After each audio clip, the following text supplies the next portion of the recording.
Hmm. Hey, how are you doing? Hey there, Nav. I have no idea what you're asking. That doesn't make sense. You not us, Facebook? Not sure what you're trying to say. Try again. Anyways, I hope you're doing well. Um, so today's short stream, just gonna yap about something, and that something happens to be clubbing, right? Because I found an interesting video on my feed, which is usually the story. That's usually how it goes with like what I want to yap about. I don't really search for stuff. It just like comes to me. So, which goes to say that I'm not like targeting any specific like content to yap about or anything. It's just whatever draws my attention, right? And to be honest, I have some backlog when it comes to that, but clear it together. Um, so let's see what we got here. Well, first, Nav, you followed me, so thanks. That was like 2 days ago. Thanks for that. Though I'm not quite sure again what you're trying to say. Anyways, I'm like I'm like an English only channel, by the way. So if you want us to communicate, you have to have some sort of like capability with English, right? Anyway, and then Mere Toad followed me yesterday with hey, thanks very much, Mere Toad. Is this like as opposed to like a more special Toad? Okay, Mere Toad. Okay. Anyway, what the fuck are you saying? Like I don't get like these weird symbols you're using. Listen, Nav, you better start talking in English and like ask me something that makes sense. I don't want to start like my Saturday Yap stream with like any kind of bigoted comments or something. I don't even know what you're on about. But yeah, if this communication can't go on, I'm gonna make sure it doesn't go on. Know what I'm saying? Are you feeling me? Not to be aggressive or anything, but I just don't have time or mood for shit like that. If you want to ask me something, if you want to say hello, you know, hello right back and all that. If you want to ask something, make sure it's in English. Don't throw symbols and shit at me, okay? This is like your last fucking warning. Just saying. I don't want to play detective with whether or not you have good intentions. I just don't fuck with that shit, okay? I don't fuck with that shit. And let me fucking pop open my drink, by the way. There we go. Mm. What was I saying before this nonsense? Right, the subject of today's Yap session. It's to do with clubbing, if it wasn't obvious, right? Because this particular video which caught my attention, well, it is about clubbing, apparently. There you go, so that you can actually see what I'm seeing. And the usual applies, like, even if you disagree with a person or if I disagree with a person, don't fucking target them, don't fucking harass anything, blah, blah, blah, whatever. And, if you like their video, just go and subscribe and stuff like that. I have no idea if I like it because I haven't watched it, so who the fuck knows? But the title was interesting, and, this being the first frame that I saw, I was like, okay, yeah, I'll watch. I'll watch. I see your background. I see your curtains here. Pretty nice. The spider web over here. I mean, okay, I'm interested. Let's fucking go. So, we're gonna watch this, and then I'll be pausing and commenting as we go. And for a bit of context, like, the reason why I say I may know a thing or two about clubbing is because, well, I've done that for a very long fucking time. And I have even owned the club. And so, anything that revolves around a goth person telling us about their experience with clubbing, yeah, I'm in. I'm fucking in. I want to see what they have to say. I'm interested, academically. So, um, well, first sound check, obviously. I'm gonna let it run a bit, and I'm gonna check like the sound, like see if it's like deafening for you or for me or whatever. Just to quickly preface this video, I am not. All right. So first thing I pick up is like that you can hear through my microphone. So let's try this again now. Just to quickly preface this video, I am not out here on a Friday night, Yeah, This sounds pleasant. All right, so I think we can just start at this point. I will have an interruption, and there is not much that I can do about that. You know, I'll just tell you BRB and I'll go and answer the door, and that's gonna be that. You won't even miss me. You won't even notice I'm not there. So, all right, let's fucking do this. Let's see what she's got to say. Just to quickly preface this video, I am not out here on a Friday night, Yeah, I don't go clubbing as I've only really ever had bad experiences up. Hey Neris, what's up?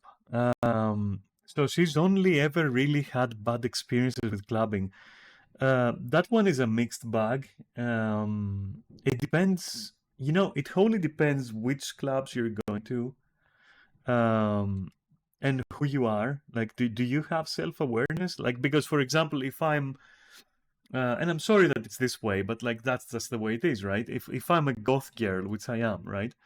And I go in a Greek folk music fucking tavern slash fucking skiladiko, as they call them, which is like literal translation is dog house, and that's because everyone is howling like dogs there, and they're fucking thirsty like one. So anyway, that's not the point. That's beyond the point.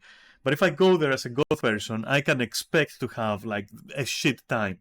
And the same for the opposite. Like, if somebody who is into that, into Greek folk music, in my example, if they come over to a goth club, they're only gonna do that because they're gonna be digging the chicks and boys potentially, depending. That's all they're gonna like from there. They're not gonna have a good. They're gonna have like a bad time. And and that's like the case. And I've observed that like a billion fucking times. So if so I would say, I'm not saying that her experience is invalid. I'm not saying that at all. I'm just saying, you're gonna have self-awareness, right? Or you will have a bad time. But if you do have self-awareness, they will have a good time because you probably picked the right place, the right time, and the right people. And that can never go wrong. Okay? Of course, I mean, there's exceptions. Who the fuck knows what happens to you at a club, right? So it's a mixed bag. You can't just say, oh, I'm not here Friday night partying. Yeah, okay. Nobody expects you to talk about clubs while clubbing. That would be ridiculous. So, we get you. And as well, you've only had bad experiences and so you don't club. I also understand it. Whether it is, out of your own like mismanagement or not, I totally understand it. Holy shit, 22 months, almost 2 years. Neris, thank you so much. Thank you for the 22. That's like amazing. Nav, I've never met you, buddy. I'm sorry. I've never fucking met you, dude. The name doesn't tell me anything. Your English only tells me that you've never spoken. And yeah, at this point, I gotta ask you, buddy. Like, what's up? What do you want me to do? I don't know you. Honestly, I really just don't fucking know you. I would tell you if I did, but I don't know anyone called Nav PB32. So met you is extremely unlikely, friend. It's like extremely unlikely. Trust me. You probably got me mixed up with someone else.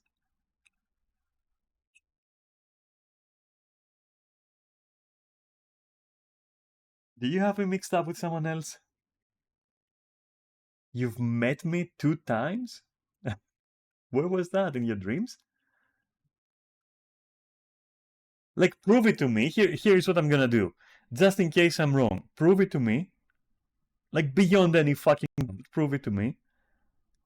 And then I'll talk to you. But if you fail to do that, you're getting banned. Like, legit, you're gonna get banned right now. So prove it to me in the next 5 minutes, because I got a fucking job to do here.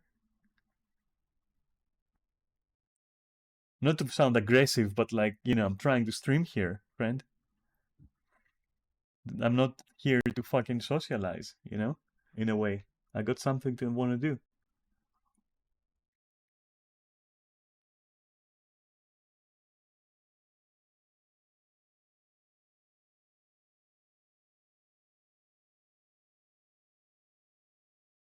TikTok, buddy. Let's go.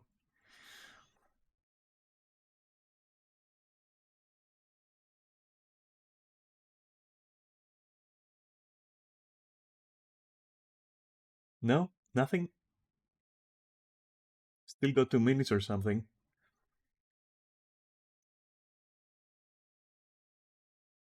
Yeah, ban that guy, please. Thanks. Yeah, I know. Just ban that guy. It's fine. This guy is just fucking trolling. I know. I know. I checked. Yeah, ban that guy. Let's move on. Like, that was like whatever the fuck he wanted. Anyway, no, I really remember people, you know? I remember people really well. NavPB32? Nah, I ain't ever met you, bro. Not only have I not met you, I already know that this guy was like gonna get into some bigoted shit. So where were we, my friends? My actual friends, huh? My actual audience. So we were. I don't know why I said it that way, by the way. NavPB, more like Nav be gone. Yeah. Anyway, so yeah. So again, not invalidate her experience. It's just like you gotta know where you're going and with whom and when, you know? And also why most of the time. Because some people don't even have a why. They're like, oh yeah, whatever. But if you go there to have fun and you make sure nobody fucks with your fun, you know, there's a lot of parameters there. Anyway, and I've been on both sides. I've been a club owner. I've been a club goer. So starting so negatively makes me want to be negative. You know, oh, I've never had fun there. You know, I never go there. It's like I've been like, it was shit. So if you don't go there, and if you think it's shit, and you don't frequent clubs, I wonder what the topic is going to be, and I wonder what her perspective is going to be. And towards that, I'm gonna go on. Until recently, when I went with Haley and our bestie to a gay club, that is where it's at, by the way. Straight clubs, boo! I don't care what anyone says. I'm sorry, but I don't really want to be touched everywhere. That's a generalization. That is just not true. Again, it just depends on which clubs you visit, what reputation they have. You know, is the management legit? Is it like safe? Is it, you know, but not all quote unquote straight clubs are like this, obviously. Yeah, I don't know what she's on about. All I can understand is that she's had like a horrible experience multiple times, kept trying. That's my take on it, that she did keep trying. And it didn't work out. And then the only time it worked out was at a gay club. Now, fine. I have nothing to say on the matter. I've seen bad gay clubs. I've seen like good gay clubs. It's whatever. It's like any other club. It's just like more oriented towards a certain, you know, demographic, and that's about it. And from there on, it's like whatever. Who knows what you're getting into, you know? But yeah, okay, cool. But I understand, like, you know, if it's like she went to some mainstream club a couple of times, didn't work, went to another kind of club, did work, that's gonna shape the experience, right? That's how we work as people. Anyway. Don't even get me started on this one time I went out with my boyfriend to a club and there's this guy who's just like touching my back, like, so you don't even care that my boyfriend's there, you So maybe it completely depends on what kind of people you are surrounding. Yes, that's not a maybe. Thank you for reaching that realization. You're absolutely correct. And for future reference, somebody touching you at the club, you can tell when it's on purpose. There is that shit, you can't mask it. If somebody is getting a feel, you can tell. It's very different than somebody pushing you slightly or trying to get your attention or trying to make you part way so that they can go through, for example. You can feel it, right? Don't confuse that with, you know, somebody getting a feel, right? Don't confuse that with that. But if somebody is getting a feel, it's time to call security, because that's not that's a very bad, like, that's a very bad image for the club, you know. And me, they want you to be there. obviously. They want you to feel safe. They want you to come back. So don't just sit there and take that. Make a noise, you know? Let it fucking be known. Go to the bouncer, say, hey, bro, that guy in there, yeah, he's just like grabbing people's asses and stuff. Like, and he's done it repeatedly. And yeah, do something, bro. Because that's not a good image for your club, you know? Or go to the barman and do the same.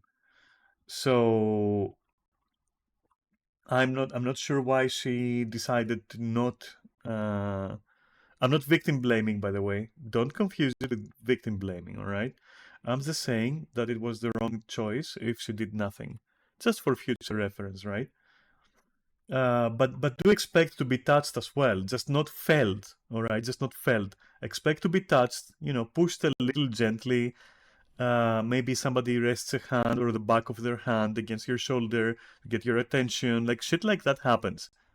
All right. And sometimes while somebody's dancing or emoting as they speak, you know, if it's too crammed, their hand might end up like the back of their hand might end up like on like partly on your even chest, for example. But it doesn't mean they're getting a feel. Like you can tell. You can even tell, like if you turn around and see them, you can immediately pick it up, you know. You can say that like, okay, yeah, that's on purpose, you know, fuck that. So I don't know. Anyway, let's go on though. Yourself with when it comes to clubbing, such as straight men who just don't know what no means. But men. Wait, what? Oh, also, 1 second. That's my doorbell. I'll be right back. Don't go anywhere.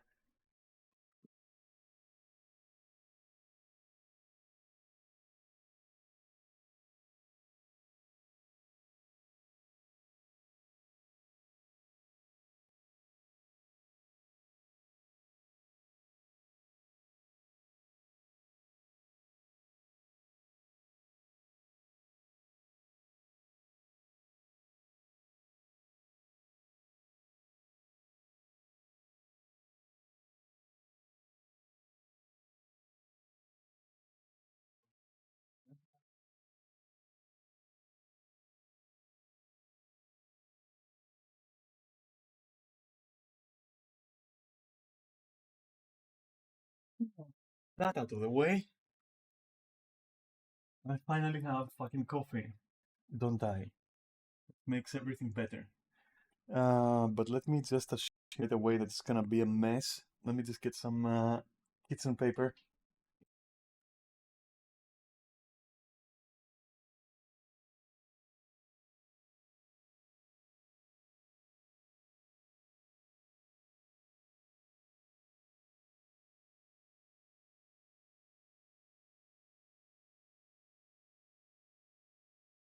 I call it kitchen paper, but I don't know if you guys call it that where you live.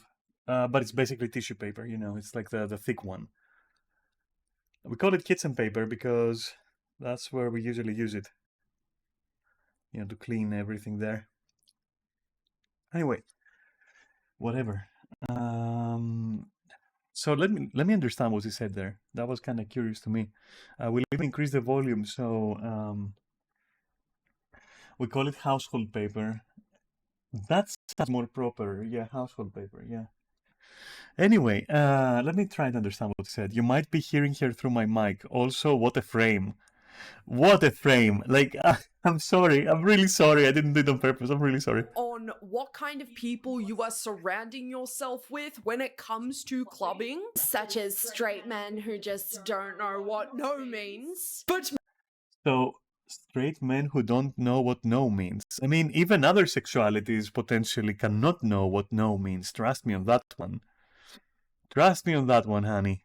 It's not, you know, the gay community or LGBT community, which, you know, I'm a trans girl anyway, you know, doesn't mean it's safe from stupidity, wretchedness, or anything else.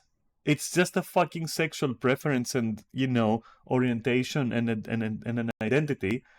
It's not like, you know, there are trans girls who are horrible characters. as people. They're horrible. There are trans girls who are amazing. There are trans boys who are amazing. There are trans boys who are absolute fucking assholes. And they won't stop if they start groping, for example. It's like, what is this weird correlation that she's making? Maybe she's like too excited for having gone to a gay club and having had a good time. Who knows? But it's not fair to say this, in my opinion. Anyway, Man, do we have a lot to discuss today? I gotta get me coffee. Gen Z does. hey, it's funny because I'm having coffee while she's having coffee in the video, and we're both like thinking we have a lot to discuss. All right. But let's get into the meat and potatoes, right? Because this is the meat and potatoes, not here. The topic is Doesn't want to drink anymore. Gen Z has a hard time socializing. Gen Z.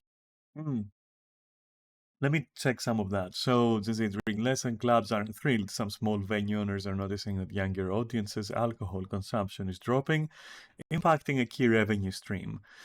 Yeah, that makes sense. What's the like? What do you want? Like, what's the problem? I mean, it's easy to say, not say. It's easy to see what the problem is there, but let's go on. Gen Z doesn't want to drink anymore. Gen Z. Antisocial behavior. Why Gen Z struggles to make and keep friendships? Well, because most of you are fucking assholes. That's why. I'm sorry, but yes, you are just inept socially. You're not assholes. I was making fun, but you are very inept socially. I know because I have mingled a lot, and yeah, trust me. Lots of that shit going around. But yeah, you're socially inept. That's your problem. But it's not a problem that you're responsible for, and I don't blame you for it. But it's something you have to fucking get out of. You have to fucking, do something. Clubbing might not be what you have to do, but you have to do something. And that something definitely isn't gooning on Discord, okay? That's not it. Has a hard time socializing. Gen Z is.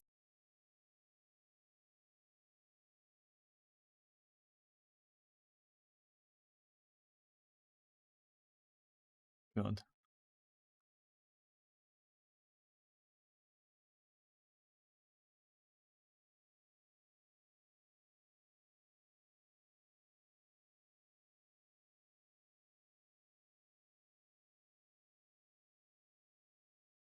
Dude, this first image is so chaotically written that I genuinely just took 5 minutes to process and like TLDR it in my head. So they're saying like, let's not sit in our rooms all day. Let's just fucking go out and like, do stuff. Go wild. Um, so yeah, instead of being on our phones or something. Well, to that I have to say, like, since I'm dissecting the whole video, right, I'm also gonna dissect these things. And to that I have to say, why not do both? You can have your technology with you. That's not what's stopping you. And then you can also go out and be wild. And you can also not go out and be wild. It just depends on the fucking mood. You don't need to fucking doom and gloom about it if some people just are in their, shut-in phase. You can wait until, they're out of their shut-in phase and you can just do all of that shit because they're not mutually exclusive and neither is bad or good in moderation. So, don't hit the panic button like this. Holy shit. But what does that have to do with anything anyways? Especially the right one. What the fuck? Maybe because they don't have energy. Anyway, so I generally don't know how people adult. Yeah, neither. With kids, yeah, God fucking forbid. I clock out of work and hibernate in my bed until it's bedtime. That sounds like a you problem. I have zero energy to do anything after work. Also sounds like a you problem. This sounds like a person who just has given up and is about to enter that phase where you don't work to live, but you live to work at that point. Like you cross that threshold, and outside of work, you just can't do anything. Well, there is something wrong with the work that you're doing or how you're doing it then, you know? And don't give me all that shit about, oh, but if I leave my job, oh my god. Well, yeah, do you value your health? Do you value your fucking health?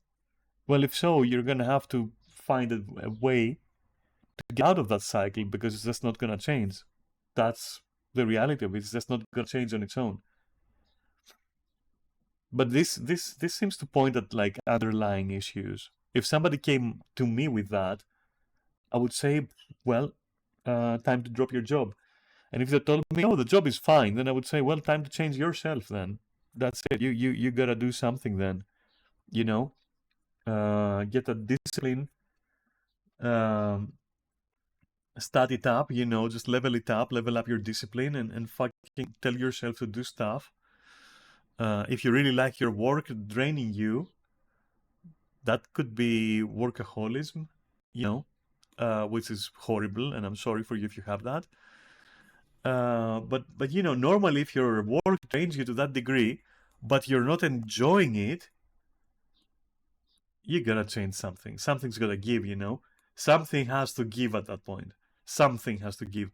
Unless it's a temporary situation where you have come to terms with like, oh, for the next year, it's gotta be like this. That's how it is. I chose that. It's gonna lead to something better. There are many cases.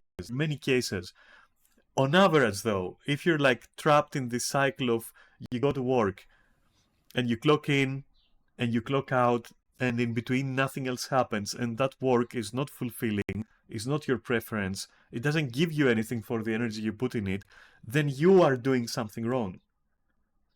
And again, this is not victim blaming. This is just you sucking, like literally being the worst at management and prioritization.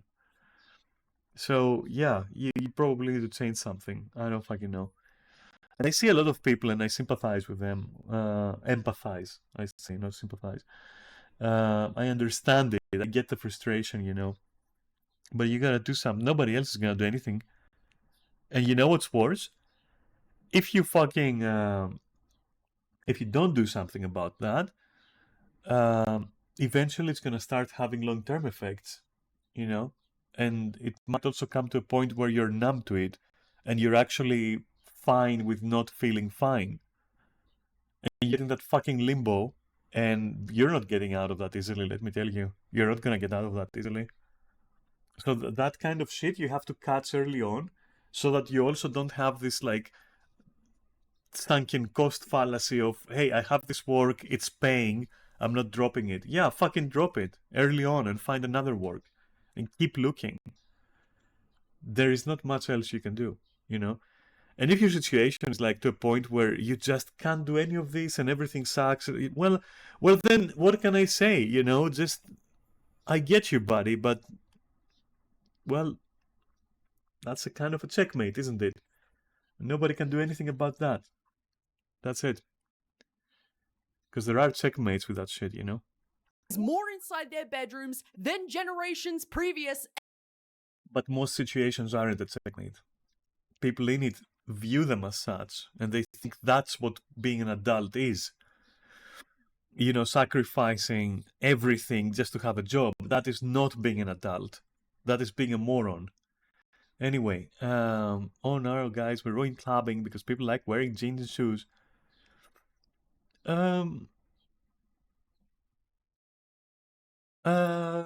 Yeah, look, this.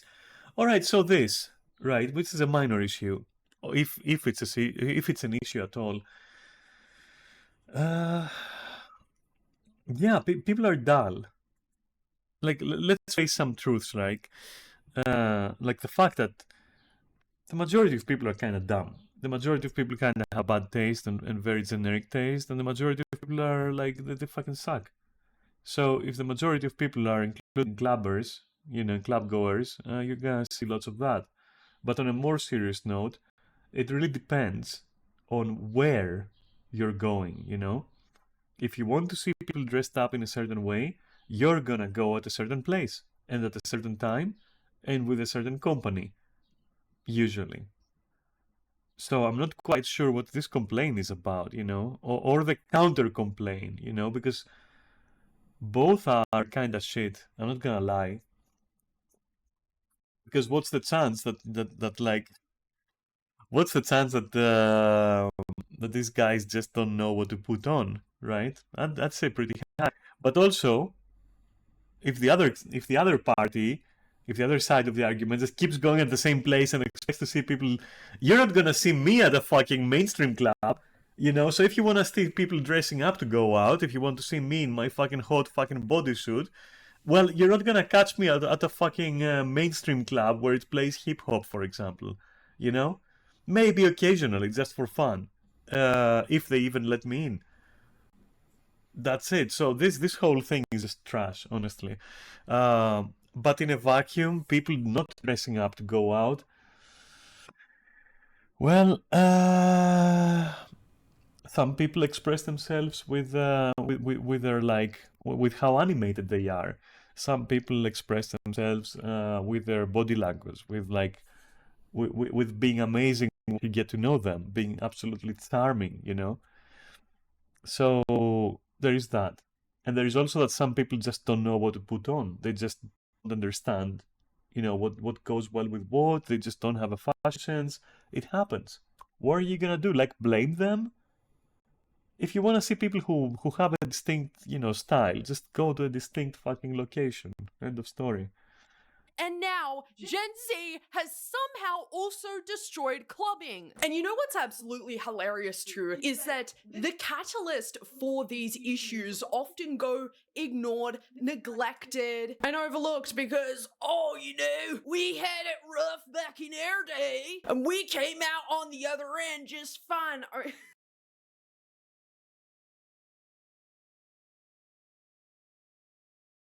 No, you got it rougher. So that's true. Like, growing up through COVID must have been like fucking hell, you know?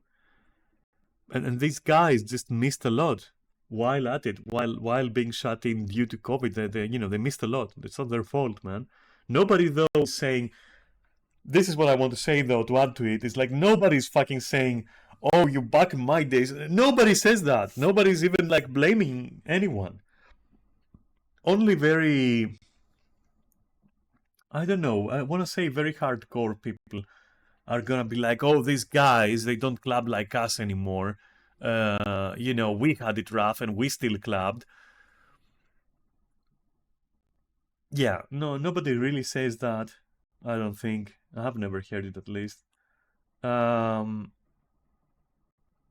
Sometimes you might hear that, like, from someone who is, you know, disenchanted with the generation in question in general. And you know, you might, I was looking for that word, like disenchanted, like for so long. Anyway, but the thing is, at the same time, the truth lies somewhere in between, because you are also responsible again for picking yourself up and out of that shit, right? So at one point, there comes this point, I want to say, this break point, where you're gonna be like, yeah, you know what, it just can't go on. I can't go on pretending that I have a life just by wearing a VR helmet and like my Saturday being who am I gonna fucking jerk off with on VR chat. Like it you know, there comes a point where you're gonna either break and that's it, you're perma stuck in fucking goon, in the goon dimension, okay, in the goonverse, or you're gonna like break out of that and you know that it's not even like these two things are mutually exclusive. It's just like you can't fucking mire yourself in the goonverse, you know. There does come a point where you have to be like, okay, maybe I should also, you know, yeah, it was rough, yeah, COVID was rough, yeah, things are shit, but hey, buddy, even if you've got like one friend, maybe you got zero friends, go and make friends, actual friends, not like friends that you're gonna fuck with or two, but people you're gonna talk and see like in 3D, in real space, you know, and maybe then also fuck to them, but privately and afterwards, okay? Not, you know what I'm saying. So, anyways, you fucking goons.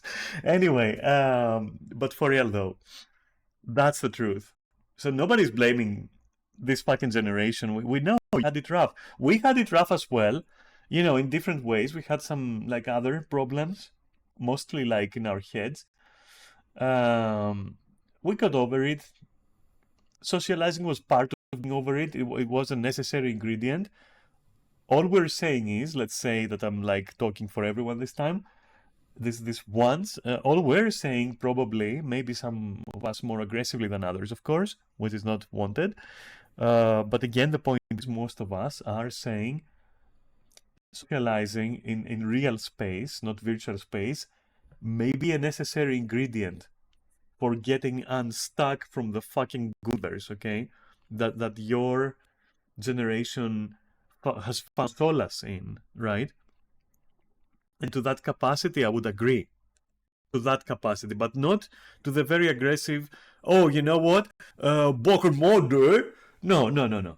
That is trash, you know? That is just dog shit, honestly. And me growing up, I felt that from the previous generation. When they would say, Boker murder, and I would be like, yeah, you, we also have problems, you know, but you know, here's the thing, we got over them though. We fought, you know, so it's your turn now. It's like your turn. Yeah, nobody wants to blame you. Nobody's saying, you know, Boker murder, but like we are saying, well, honey, you gotta push. You know, push came to shove, you gotta push now.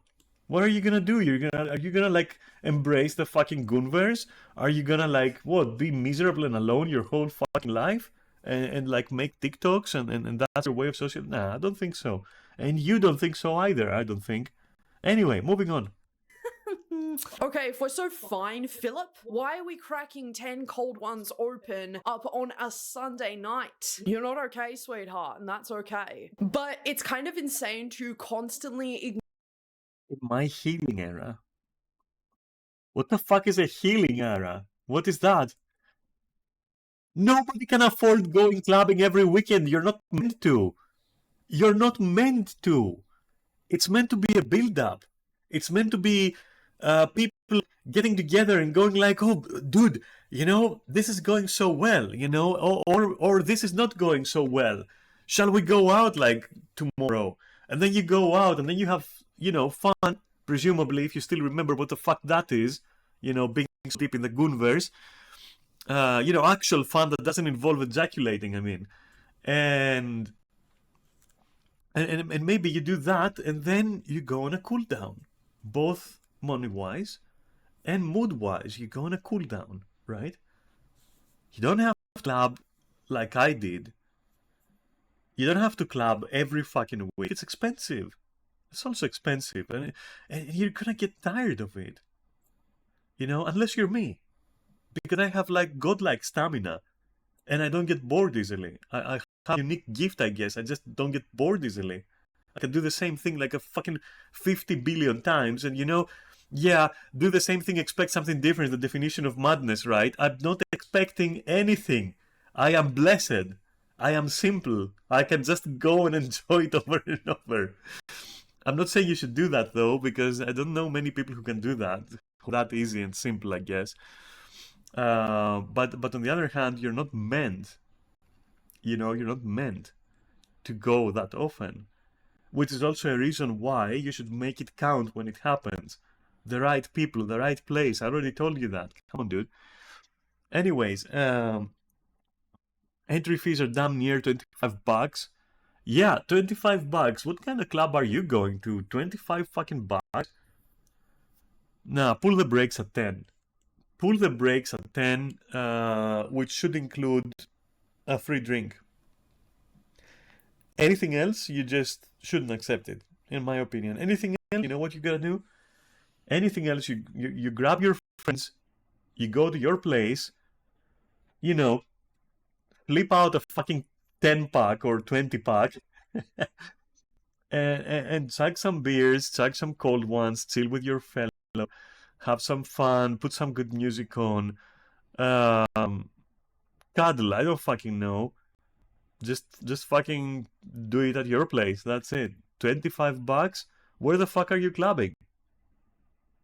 Jesus Christ. There's no way that I will go out tomorrow, let's say. I just don't believe that. I'm sorry. And I know that because I've asked, right? I am in touch. in Greece, only mainstream, very expensive mainstream clubs will ask for like $25 entry fee. $25 entry fee. Yeah, if you're doing that, maybe you can do it like once every 2 months, like to go to an expensive good one, and that maybe you just, I don't know, maybe you vibe to it and you just want it. That's fine. But pace it. In that case, pace your expenses, save up for it, prepare for it. That's what we did back then. Right? And back then we also, you'd have friends who would pitch in, and, you would then buy them some coffee next week. It was like that. If we wanted to go somewhere expensive, we would make sure, for example, like my little group of friends, let's say. And if you got no group of friends, well, just follow the earlier advice I gave. It's as simple as that. But nobody expects, like, this is such a worst case scenario. Like, saying that clubbing involves spending 25 every fucking weekend is dumb. Nobody fucking asks that. Nobody's telling you to do that, Anyway. And I know for a fact that in Greece, these are not the fees that you would ask. I'm pretty sure. Unless you're going for like mainstream stuff, which, why would you go there? It's boring, at least in my opinion. But then again, I'm biased. Ignore the obvious that is happening before our very eyes. Like, oh my God, cost of living crisis. Hey, that's a very legit solution. The one on the left. I'm telling you, it's actually a very legit solution. If you like clubbing, if you really like it so much, work there. I liked clubbing. I bought a fucking nightclub. If you like clubbing, and I have, Katya, right? Katya, my friend, my fucking bestie, right? She loved clubbing. She loved culture. What did she do? Always worked at clubs, fucking goth nightclubs. It's not as much of a meme as you would think, honestly. When you can't afford to go to the club anymore, I don't get that one. It's whatever. Like, yeah, I don't get that. Crisis. You've got to pay for an Uber because, public What, that she dances in a public space? Shit, I'm mutually exclusive, bitch.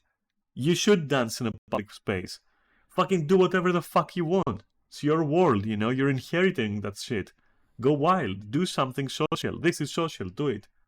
Fuck it. Fucking do it, Go somewhere. Hang out. Find some other people. They'll hang out. Fucking put some music on your fucking phones. Make them useful for once, for something else than fucking TikToks to goon to.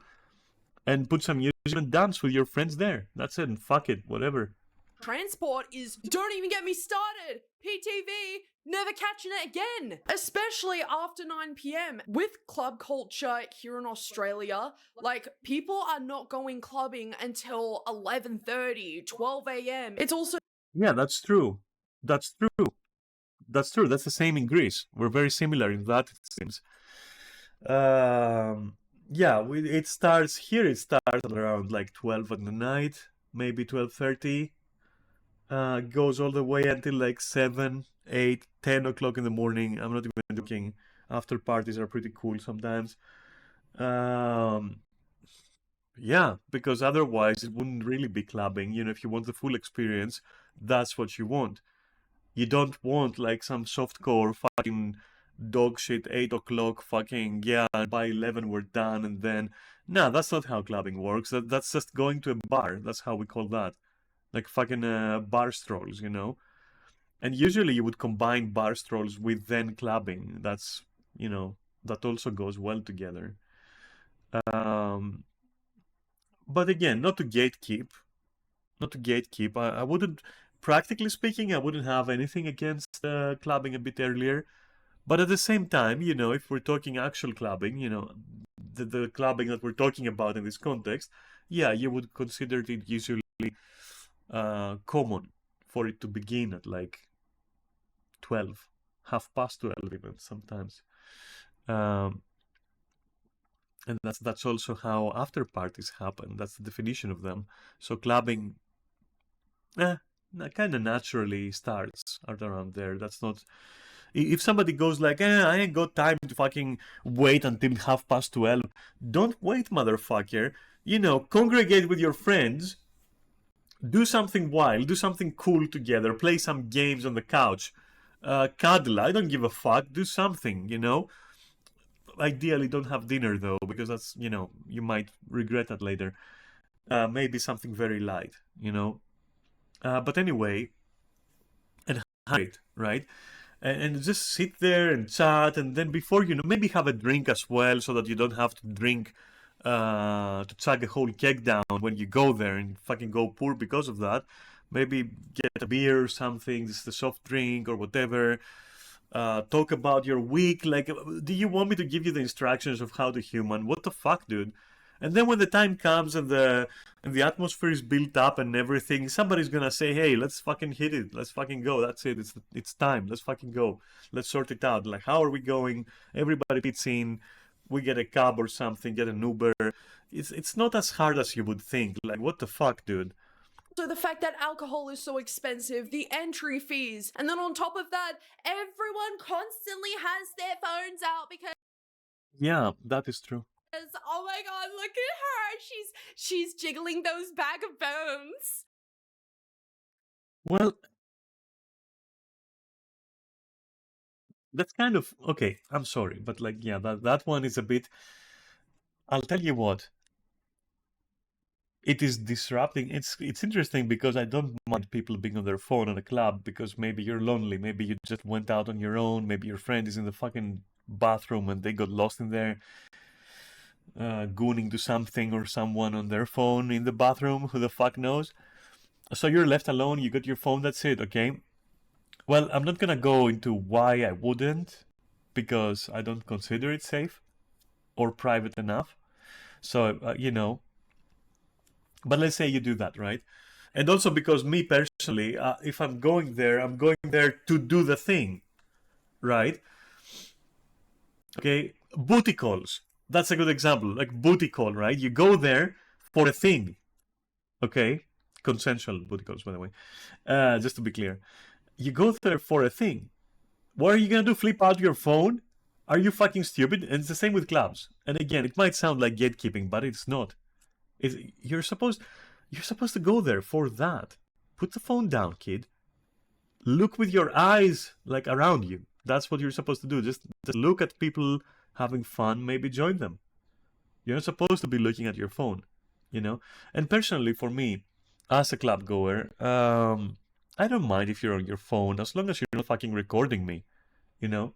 As long as you're not fucking because if I catch you recording me, that's a fucking crime, by the way.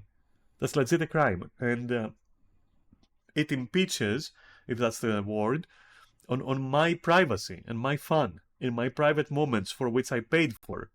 We talked about the entry fee, right? I paid for that shit. I didn't pay for you to take pictures of me without my permission secretly.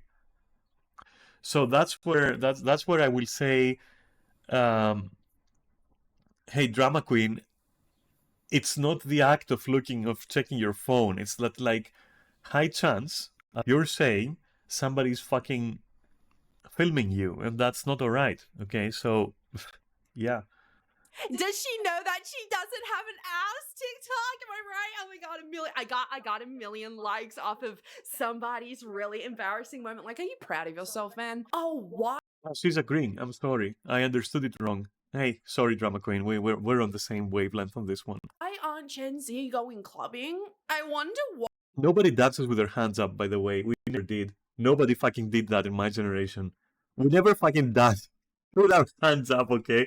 But maybe because we're just too goth for you or something. I don't know, but nobody did that. Why? Not only is 42 of Gen Z has been diagnosed with a mental health condition. That is also true. I was born in a messed up century. Gen Z has more mental health issues. That is also true. Approximately 42, bad depression and feel. Yes, that is true. The fact that you mean Gen Z peak stress age is 25. Yeah, it's lower. Oh, it's saying that. Okay. I'm 20 and experiencing severe symptoms. Yeah, of course. Of course. Like, you could even start from the fucking biological side of things, where if you have to collect some sun, you have to get some fucking sunlight in there. You know, you have to fucking go out there and improve your mood. Like, you cannot believe it, but like, Seriously, just going outside. Some people get it, by the way. People are starting to get it lately. They go for walks, for example. If you speak to a Scandinavian person, they're gonna be like, "Oh yeah, I can't date today, no, or rather, I can't date. I can't fucking date. Wow, I can't fucking raid in an hour because that's when I go for a walk." They're starting to get it. You know, you need to touch grass. It instantly improves your mood. You give yourself time. You know. Anyway, there's way too many reasons why people are experiencing difficulties that they shouldn't be in such a young and ripe age. And life is so stressful, you know. And if you've missed socializing, like if you've missed the tutorials due to COVID, yeah, just as I said, break point. Once you reach it, make the right choice. Don't submerge yourself in the goonverse. Anyway, moving on. Is a considerable portion of Gen Z is suffering from mental health issues and or disorders, but Gen Z are constantly on edge, having Oh, and something else. My generation was also plagued by these issues. We just didn't diagnose them. Some of us still fucking haven't. You know, some of us just don't care. But it doesn't mean that they're not there. But they're far more visible now, and people are far more open with it, and that is good. You know, and definitely yes, there is more people for sure. But it's also more visible. So there is also that. What I'm trying to say is, it's not the end of the fucking world. Yeah, you just have to become adept at handling the difficulties of your generation, which seems to be rampant depression and isolation, most of all, it seems to me, you know, which then causes stress, which then, you know, all these things are stressors, you know, they just fuck you up.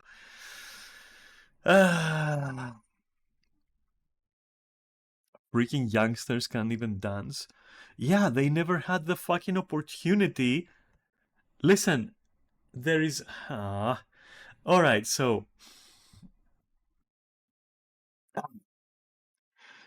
This generation did not mingle with my generation when they should have. Like we mingled with the previous generation when we should have. You know, we did that. And we did see how they were dancing, and then we picked it up and evolved it. Listen, we're monkeys, okay? We're social monkeys. There is a gap because of COVID and other stuff. This generation didn't mingle with us. They didn't pick up clues and cues. They didn't pick up the tutorial. We weren't there to give it to them, or basically we were, but they weren't. But it's not their fault, you know. So dancing is such a simple thing. How are you gonna fucking be encouraged to dance unless you're feeling like, oh, I'm between adults now, and people like older than me. Let me see what they're doing. Oh, they're doing this. Well, maybe I'll try it. Maybe I'll also evolve it a little bit and you know, try to fucking adopt it. Which also helps your brain a lot because, you know, your brain is happy when it tries to negotiate like new information and process it, especially when it's information that pertains to things that have to do with your body language, your expression of self. You know, your that is like food for thought for your brain. You know, like I would go out. Back when I was a youngster, or a young whippersnapper, I would go out. I would see all these people like in the previous generation just doing their stuff, and I would be like, damn, these clothes and that style, and how the fuck did they do that? Like, let me just fucking explore. And what do you mean that guy has like dreads? And then I would look into dreads and I would be like, oh man, that is like a whole fucking culture. Do I want to do that? You know, and then you go on a little journey and you go like through your own little adventure of like deciding whether you want you know, to braid your hair or not and why. And then you would see something else, and then you would see somebody dancing in a certain way, and you would be like, let me practice that at home. You know, next time I go out, I want to dance like that. You know, and you would try that. You would try things out, and then you would impress someone else, and they would think it, and then, you know, somebody from your generation would see it, and they would be like, hey, yo, oi, mate, why are you dancing like a fucking, you know, elephant or whatever. You'll be like, okay, let me explain to you. And then you socialize. And it's a whole fucking thing, dude, that this generation just fucking missed. And dancing is something very tribal, very into our nature, you know, like it's body language, like we express ourselves. Dancing is important. Okay, movement is important. Physical movement, expression of your emotions and thoughts through physical movement is a very important part of letting out, you know, and of like making a statement about yourself, perhaps even to the rest of your tribe. Yeah, to put it that way. Your tribe being the whole of humanity, by the way. I'm not being racist or anything. But I'm trying to get you to understand why such things that you would consider just silly are so important and so ingrained. And when you chop them in half, when you stop them, you know, things go wrong in the human brain. Like legit, you get fucking spiritual depression. Okay. So anyway, that's why they can't dance, because they just never saw other people dance live, like in front of them through their activity, only on your phone perhaps, you know, and then you might try to imitate it. And that is adapting, right? You make do with what you have. Um, but still being out there and like seeing someone engaging in the same activity, i.e. clubbing in this case, as you, and you taking something from that is different than like seeing it on TikTok and like just trying to fucking copy it and then produce a TikTok of yourself doing that. You're not there. Nobody is seeing you in the moment. You're not gonna get the same reactions. You're not gonna get the same feelings.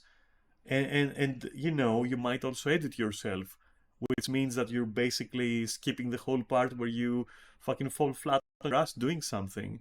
And so you will skip the fucking improvement story arc as well. You see fucking you see how fucking nuanced this shit is. It's not just they missed going out, big deal. Or you know, or they themselves, let's be fair here. They themselves go like, "Oh, what? So I missed going out. So what? Well, what do you mean so what? You're fucking depressed, lonely and isolated. That's so what? You got fucked." So again, breaking point, kid. What is it gonna be? The fucking goon gulag, the VR goon gulag, or are you gonna fucking take a step towards like improving that shit for everyone and you?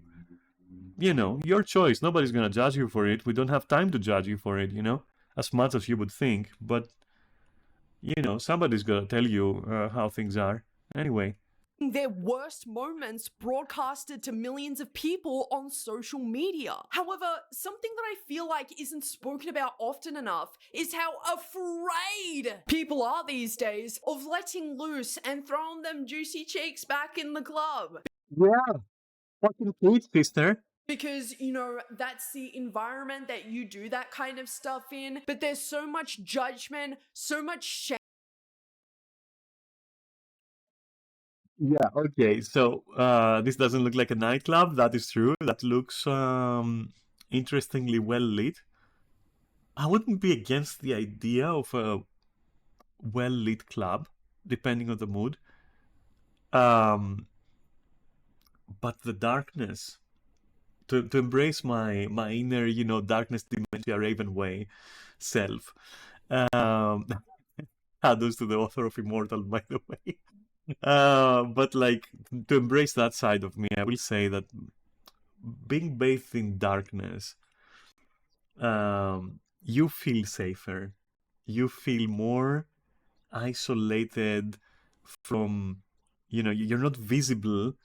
At the same time, you are really, you know, people are gonna look at you, but you personally feel safer. It's like, oh, you know, slight fuck ups might not show too well, you know, that kind of thing. Darkness has a concealing meaning in your head, right? Is what I'm trying to say. So scratch what I said before, but keep that. Darkness is like concealment. It's introversion. It's personal. It's you know. And when I say personal, you might think like, "What the fuck am I talking about?" Like, let's take, for example, goth nightclubs.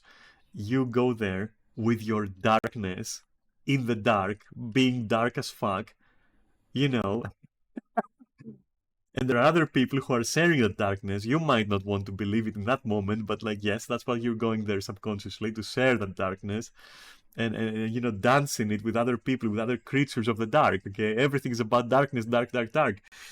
But anyway, yeah, I don't know how I would feel about a well-lit club, but I can see some benefits as well.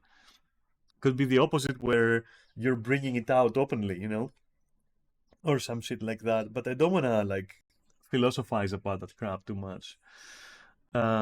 Anyway, I'm not here to be poetic or something. I'm here to just consider all this shit. So first off, doesn't look like a nightclub. Yeah, it doesn't. Why are we judging ourselves, or people anyway, for being themselves? Yeah, true. You don't have to. Shame from people who are just standing inside of a club to feel better about themselves because they look at everyone else and like, oh my god. You see what she said? They're looking at everyone else, right? Everyone else is also a noob because we're not there. They missed that time where we were there and they were there, and you know, we were passing the torch to them. That is missing from this generation. Nobody passed them shit. Oh, look at that idiot over there dancing. I didn't know that, you know, being in an environment where there's really loud music and alcohol everywhere, that I couldn't just do it. Or yeah, shake that bum, girl. And not to mention how shite DJs are. Yes. Sister, they fucking suck. At the moment, okay? I've already told you guys, I don't go clubbing too often because of many reasons we're gonna get into in today's video. But I'm talking Gracie Abrams with a lackluster beat drop. Like, why are we remixing Gracie Abrams? This is not About Gracie. Nah, bro. That's why you need to go to a fucking goth club. Because you need, you know, I'll do something that you might cringe afterwards, but remind me, we're gonna listen to some club music from my fucking generation, okay? And then we're gonna compare that to like busting down the Gracie Adams. You know, Drama Queen is fucking right. And again, the truth is somewhere between us at the same time. So, for example, yes, she's right. Like busting down to this shit. At the same time, also, yes, she's right. You can't really tell people what to bust to, you know. But these people didn't have any fucking influence. Again, it comes down to like, they don't have somebody in their friend group that is like 10 years older, but not 50 years older, so that they can relate, they can have enough bridging points that will lead them into discovering stuff. You see what I'm saying? And yes, people can dance however the fuck they want, obviously. But doesn't mean, like, these things are mutually exclusive is what I'm trying to say. That doesn't mean that, like, somebody showing you around and showing you ways to do stuff is bad. And I would argue it's necessary.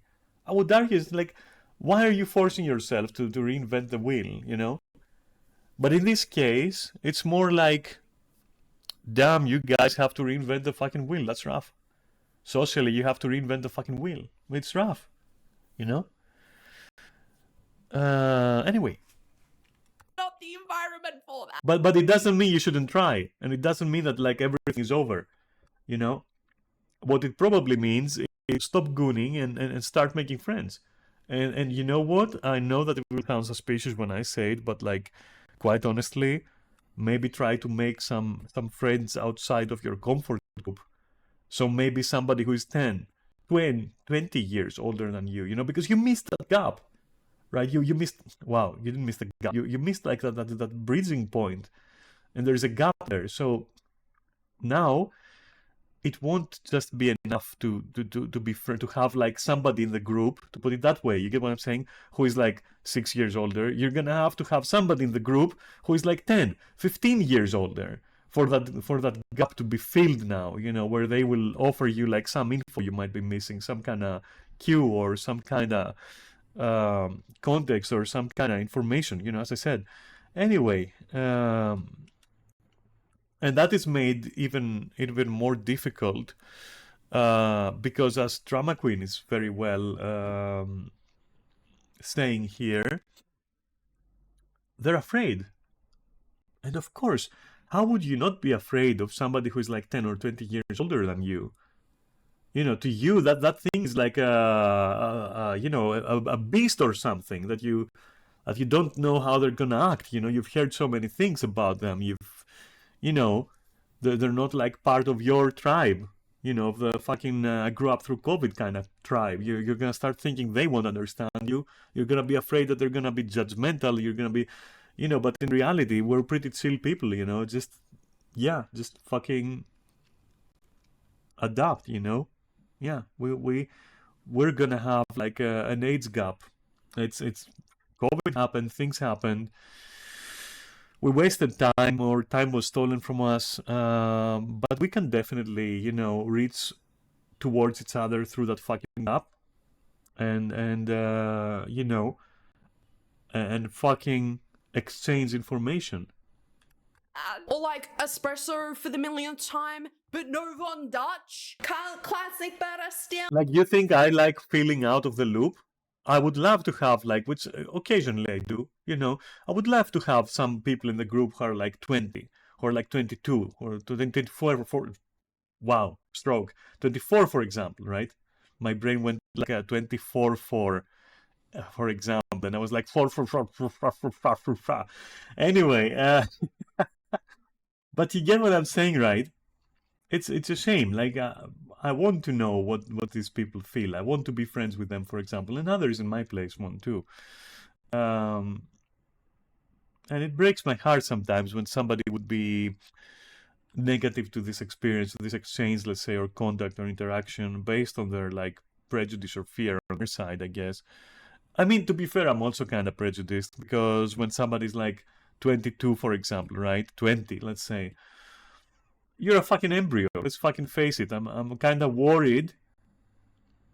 I'm kind of worried if you're 20 or something, or 22, because like, who the fuck knows what you're thinking? Like, in those instances, you're like a wild animal to me.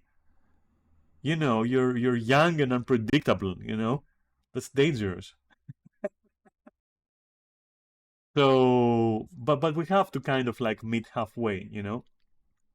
Otherwise, we're both missing information. I'm being left out, and I feel like left behind then. And you don't have any fucking context or idea of where the fuck you're going.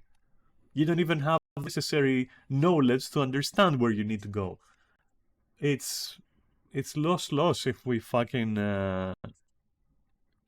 if we don't bridge that fucking gap, right? Again, I'm getting a little too ahead of myself here, because I have many thoughts and opinions on this topic, as I'm also constantly hearing that the reason this is all happening currently is because Gen Z are just a bunch of bedroom dwelling losers. Listen, Queen. Yeah, they are. I'm sorry, they've become that. That's the issue, but they need to stop that, Being the reason that there's less. You see this dumb, stupid little idiot here? This dumb idiot baby? This dumb, stupid little idiot has destroyed whimsy. It's destroy living in the moment. Has destroyed whimsy. Hey, you're on a fucking roll, Queen. And it has especially. What guy are they even talking about in this fucking context? Wait, I want to see, like, because it says that dude is moving his arms too much. Let me see. For the most part, people. That was too much? This dumb, stupid little idiot has destroyed whimsy. It's destroy living in the moment, and it has especially ruined fun for. Are we talking about this guy? I'm assuming we're talking about this guy. This guy barely moves. Like, this guy is not even dancing. He's just not doing anything. That's the problem. The most part, people can't allow a moment to happen without recording. A few people were on their phones, and this TikTok is mad about it because, yeah, exactly, right? Every single second of it. Also, this doesn't look like a club again. You guys pay 25 admission fees, $25 for this shit? Are you fucking serious? It's one thing to be a Anyway. bad person and somebody captures that on their little stupid idiot device and posts it to the internet and are like, look at this disgusting person doing something disgusting to another person and shaming them for that. That is completely different than shaming somebody for dancing, maybe looking a little. Come on, at the same time, I wouldn't say this is shaming. Because someone teaches Gen Zs how to dance. They're not even dancing, they're kind of like, you know, vibing. I do that. I fucking do that and I know how to dance. But there are times when I'll go like, yeah, bro, you know, just fucking put that shit in the air and then like smile and be like, yeah, dude. Like, I would do that mid-dancing even. I would be like, yeah, the fucking beat is so good, the song is so good that like all I want to do is fucking put a hand in the air and wave it and be like, yeah, I'm fucking vibing now. You know, I don't want to dance. Now I want to fucking vibe. And then, you know, there would be like a beat drop and I would be like, oh yeah, now we're back to dancing, you know. And anyways, at the same time, it's a little bit of a shit talk for the sake of shit talking. Like, it's just for fun, you know. Can someone teach these morons how to dance? That's something we would say, well, even for each other. Like, I would see someone, they would be dancing like a fucking moron. I would fucking elbow my friend kind of discreetly and I would tell her, hey, Dora, look at that fucking idiot over there. Like, that guy thinks like he's dancing. Let's go show him. And we would go on the dance floor and we would fucking dance, you know.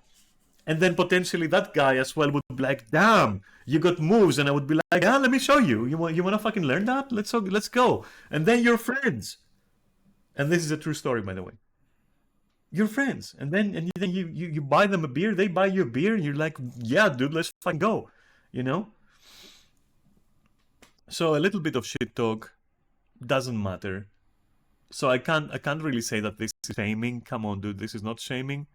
This is just like cracking fun at something. That's fine, you know. And again, sorry for the frame, drama queen. I don't do it on purpose. Legendary frame, Moses. I'm sorry. Little silly while doing so. I do not get why y'all go to You guys filming randoms for not dancing or dancing weird is showing you how you're only there to judge, not to live in the moment. It's not mutually exclusive, I would say. I'm not defending bad behavior, by the way. I'm just saying that, like, maybe don't be so negatively predisposed, you know? Even though, of course, just filming people like this, I don't recommend it. I would say just don't do it. Just put your phone down. And for fuck's sake, don't record people who don't want to be recorded, who are there for their... Like, I'm agreeing with her. At the same time, though, sometimes, I'm just saying that sometimes it's not about judging as well. It's just like in the moment, you're gonna like trash talk someone. I mean, back in the days of MySpace, right? It wasn't uncommon that you would see some picture in someone's bulletin of someone else looking like a complete idiot. And then, you know, the person who posts it would put in like question marks as the title. And then somebody else would put like a smiley. And we all would know that like we're just poking fun at that one guy. And then there would be drama because that one guy, of course, also sees that fucking post, and then, you know, they come at you at the club and they go like, hey, why did you post that the other night? And, you know, you would have some drama there. It's all part of the fucking experience. All of this is part of the experience. I'm not like, I'm against hazing as well as gatekeeping. But a little bit of it is necessary, you know, because it's the same effect as shielding someone completely from any kind of source of negative emotions. That person is gonna be fucking unable to cope with life when later nobody's there to shield them and they experience something negative. But again, I'm not saying haze people just to make them stronger, but come on, you know, dancing like a fucking moron and somebody taking a pic of that or a video of that and then posting it and saying, what the fuck is this, bro? Is not exactly like, you know, if that happened to me, like, let's say that you see a clip of me on YouTube. Let's say that I see a clip of me on YouTube, right? And I look like a fucking idiot. And I'm saying something really stupid, right? Even what I'm saying right now, perhaps we go there. Who the fuck knows? But let's say that happens and I see myself there, right? Well, I'm probably, first of all, probably I'm gonna like be surprised because who the fuck would even do that? Because I'm just not popular at all. So I don't see that happening for practical and technical reasons. But let's assume that wasn't the issue. I would first laugh after being surprised. And if I did or said something stupid, I would probably be like, damn, that fucking sucks that I was doing or saying that. And you know, I would probably apologize if I have to, or explain if I must, or whatever. But if it was just a moment of goofiness, like you know, how I fucking how I've danced a couple of times on stream, or worked out, for example. Maybe somebody clips a bit of that and goes like, damn, you know, this girl thinks she's dancing, or this girl thinks she's working out, but, you know, what the fuck are they doing? Or is she doing? In my case. And I see that, I would go like, damn, time to improve my moves, I guess. You know, of course I would feel a little bit bad. I'm not saying I'm immune to that shit, far from. But I'd also find it funny, and I would be like, okay, yeah, maybe I need to fucking improve my dance routines. You know, it's not the end of the world. It's not like a reason to be depressed or never show up in that club again. Or, I mean, God fucking knows, I've done some shit in those years of clubbing. I've done some shit. Okay, that I'm pretty sure that like people with thin skin would never step foot in those places again. But not only did I step foot, I fucking leveled up and then eventually I even owned place. You know, I'm not saying you should be that fucking strong, which I'm not sure if I am that strong anymore. But like whatever, I'm not saying you should be like that fucking immune to it, or I'm not gonna tell you, man up, kid, or you know, grow some balls on you, boy. You know, I'm not gonna tell you that or anything. But at the same time, you know, own your fucking shit moments and don't be so afraid of that. You know, because that's also part of what she's saying. You know, drama queen. Don't be afraid to be a bozo, but at the same time, understand some people will find it funny and they will talk some shit, and that's okay. It's fine. To a degree, it's fine. That's what I'm trying to say. It's not hazing. It's not gatekeeping. It's just come on. Don't be such a. I'm not saying that, okay? But like, I had to fucking say it. It was like almost too good not to say. But like, you know what I mean, okay? Moving on. Clubs just to stand there and judge everybody else on how they're acting. Like, I don't really believe that the people who are going to clubs and recording people doing. You know, instead of recording, how about this? Instead of fucking recording, how about you show them how to dance, kid? Go and show them who's boss. And maybe they'll also fucking challenge you, you know? And then you're gonna have this weird story arc. I've had a story arc like that.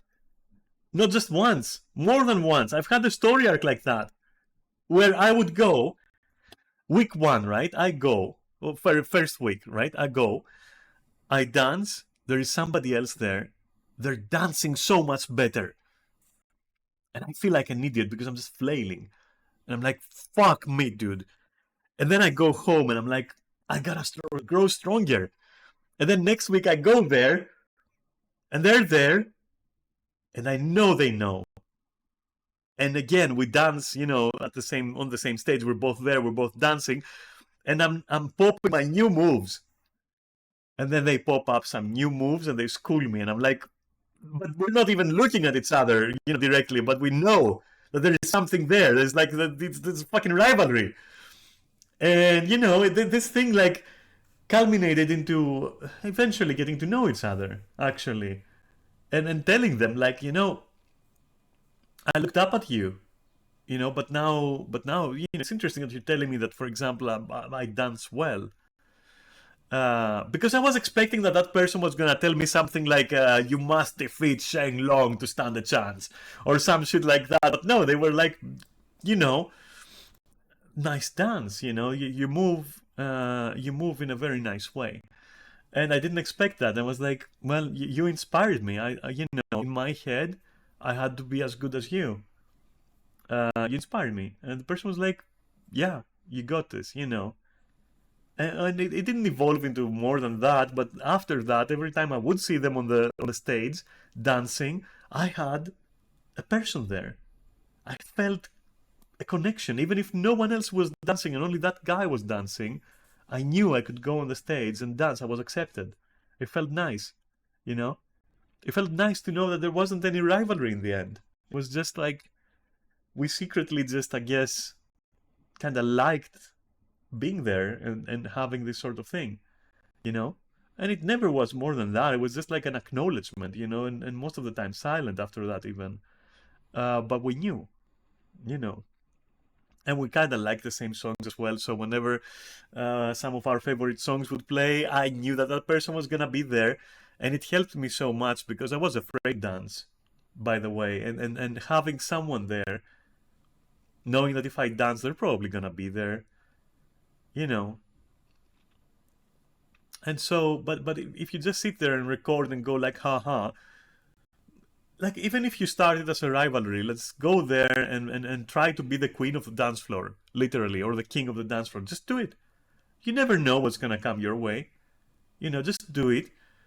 Just don't be an asshole about it, you know. Be competitive if you have to, but don't be an asshole, you know, and don't discourage others from doing the same, because without them, what are you? Just a lonely fucker on the stage. That's what you are, you know.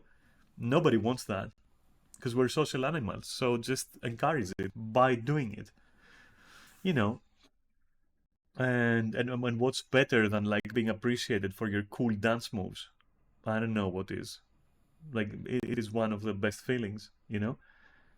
So just do it instead of recording. Just go and show them how you dance, and then see what happens next week, you know, or next month or whatever. But yeah. This are actually there to have fun and to let loose and to dance. I think that some people go to clubs because they want to stand around and judge and shame other people.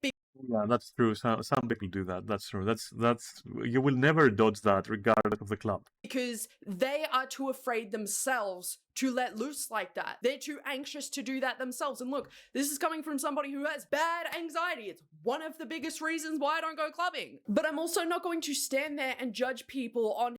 Yeah, anxiety is like a big issue of why just people don't go to clubs anymore either. But again, that's just because we weren't there to welcome people. We weren't there to you know, because when I did all right, when I did that, I was also afraid, you know, and I do have anxiety issues. I mean, I was on medication for that shit for a while, you know, and it's still there as well. I just, you know, I'm 43. I know how to fucking manage it, but that's not the point. I didn't know how to manage it then. That's for sure.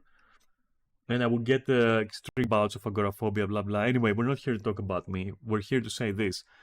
I was also stressed. For as social as I was complete extrovert. Okay? Complete fucking extrovert.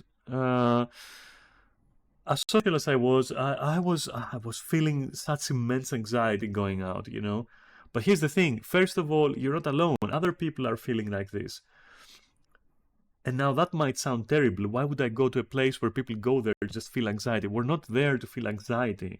We're there for that one sweet moment when you take the step further and you actually commit to the act, and maybe you dance. Maybe you just breathe it out and let go. And you're like, yeah, so what if I look like shit? So what if I dance like an idiot? So what if this negative thing? So what if that negative thing? And you just let go. And then, you know, maybe you encourage others, and maybe others encourage you. And that's what I was getting at before. Because I had this anxiety, but people there, you know, the generation that you guys are missing, which should be us for you, but their equivalent, right, for us, was accepting. Like, we approached them and they were like, yeah, you're new to this shit, kid, but hey, you're well accepted. Welcome to the fucking club, motherfucker. Literally at this point, hang out with us, you know, just have a drink. Let's fucking... And through that interaction, you would pick up stuff. And you would pick up experience as well. And then anxiety became less and less because you had friends there. You had people you knew. You were feeling more accepted. You would see that the older generation was cool with you, you know? But now you don't have that generation there to be cool with you. You only have each other. And you guys, you motherfuckers are not cool with each other, you know? Because look at that. You're just there to take videos of others instead of, like, you know, trying to be in this together and make it easier and funner for everyone involved, you know, so that everyone can work through that anxiety and reach that point where you're having fun socializing in a social place through dancing, through drinking. You know your fucking mantra. Alcohol, God forbid, it tastes so bad. Yeah, whatever. It's part of the ritual, kid. You know, have some. It's not gonna kill you. Find your taste. Fucking, for crying out loud, there's like 1,000 drinks. There are so many drinks and cocktails and things you can drink and put in your mouth that is like liquid. From cum to beer to unnameable fucking concoctions, local recipes, you know? Some of that shit is gonna be your fucking thing. Discover. I'm not saying become an alcoholic, but, like, you know, you do weed every day, don't you? Like, half of you do. Half of you motherfuckers are dual wielding bongs, and then you're going like, oh no, beer, no, that shit tastes vile, right? But it's fun to do, and that shit isn't exactly, you know, healthy. It's healthier than alternatives, but it's not exactly healthy because you're still smoking, but people do it. So this excuse of, like, alcohol, no, like, what the fuck? You know what? Worst case scenario, have a fucking soft drink, okay? Whatever, have a fucking soft drink. Who the fuck cares? Have some Coke, whatever, you know? Have some Diet Coke. I don't mind. If you can put yourself in the right state of mind, go right ahead. Some people need a fucking push. For some people, that push is alcohol, right? In moderation, is all I'm saying. So, you know, alcohol, why are we back to a fucking state of being where alcohol is the devil, right? I don't get it. But if it is the devil for you, sure, have a soft drink. Nobody's gonna judge you. You know, as long as you can vibe, right? That's what's required. And at the end of the day, if you're absolutely suffering, but genuinely, though, be fucking honest with yourself. If you're really honestly suffering, then maybe clubbing is not for you. But don't give up like a fucking idiot. Don't be like, nah, I tried it once, nah. Just, you know, go for it. See if it's really for you. Don't just go once and be like, oh no, but then, yeah, I'm gonna come again, whatever. Like, no, just, you know, find the right place, like I told you, you know, the right time, the right mood. You know, bring the right game face, you know. It's not that different. Clubbing is not that different than hanging out with friends. No joke. Except these friends are just strangers. But they will become acquaintances over time. Even silent ones, you know, because you'll start seeing them more. You'll start noticing, you know. Anyways, what I'm trying to say is, like, try it out. Give it an honest try. As honest as you're giving gooning, you fucker. Got you. Moving on. How silly they're looking, and it is completely okay to not want that broadcasted to the entire internet. And then dickheads like this who post videos like this of I would have fun with these guys. Other people who are acting maybe a little bit silly or a bit weird, or, you know, what are they doing? It looks like they can't dance. You guys are the exact same cunts who complain. These guys look like they're having the time of their fucking life. Wait a moment. Internet. And then dickheads Dude, they're having the time of their life. It's like this who post videos like this of other people. Yeah, look at her. She's having a fucking blast. Let's go, kid. Entire internet. And then dickheads like Yeah. this who post videos like this of other people who are acting maybe Yeah, let's go. You see what I mean? Fucking do that shit.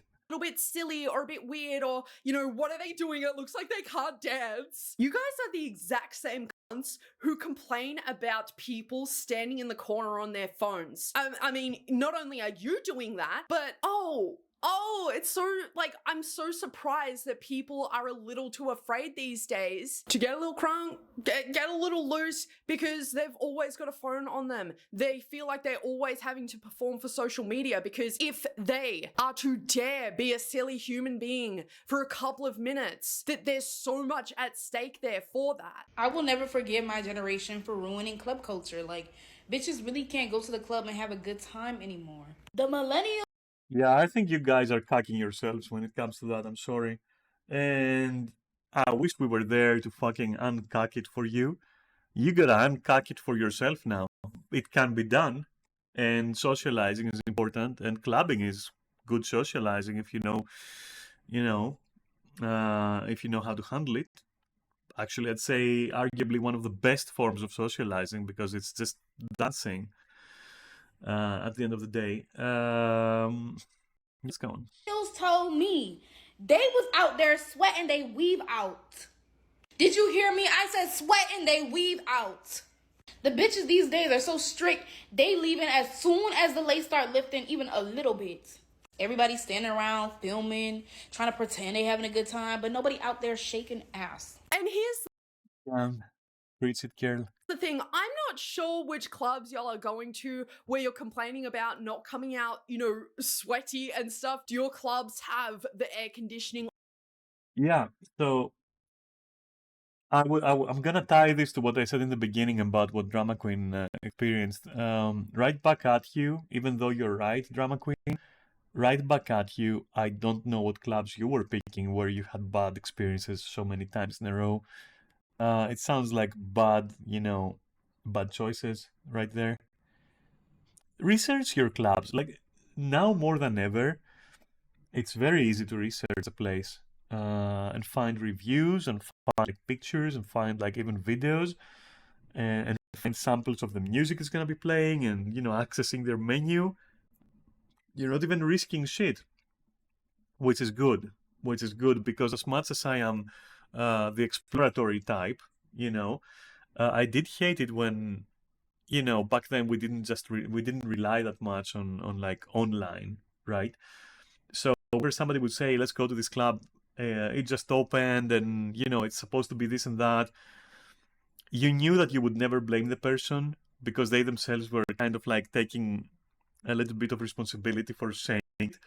But if you agreed to go, it was like, what the fuck am I gonna see when the door opens? What I'm gonna see? What I'm gonna hear? What kind of people are gonna be there? It was literally going in blind, no lube. It was just like dry fuck. Just go in there, zero fucking protection.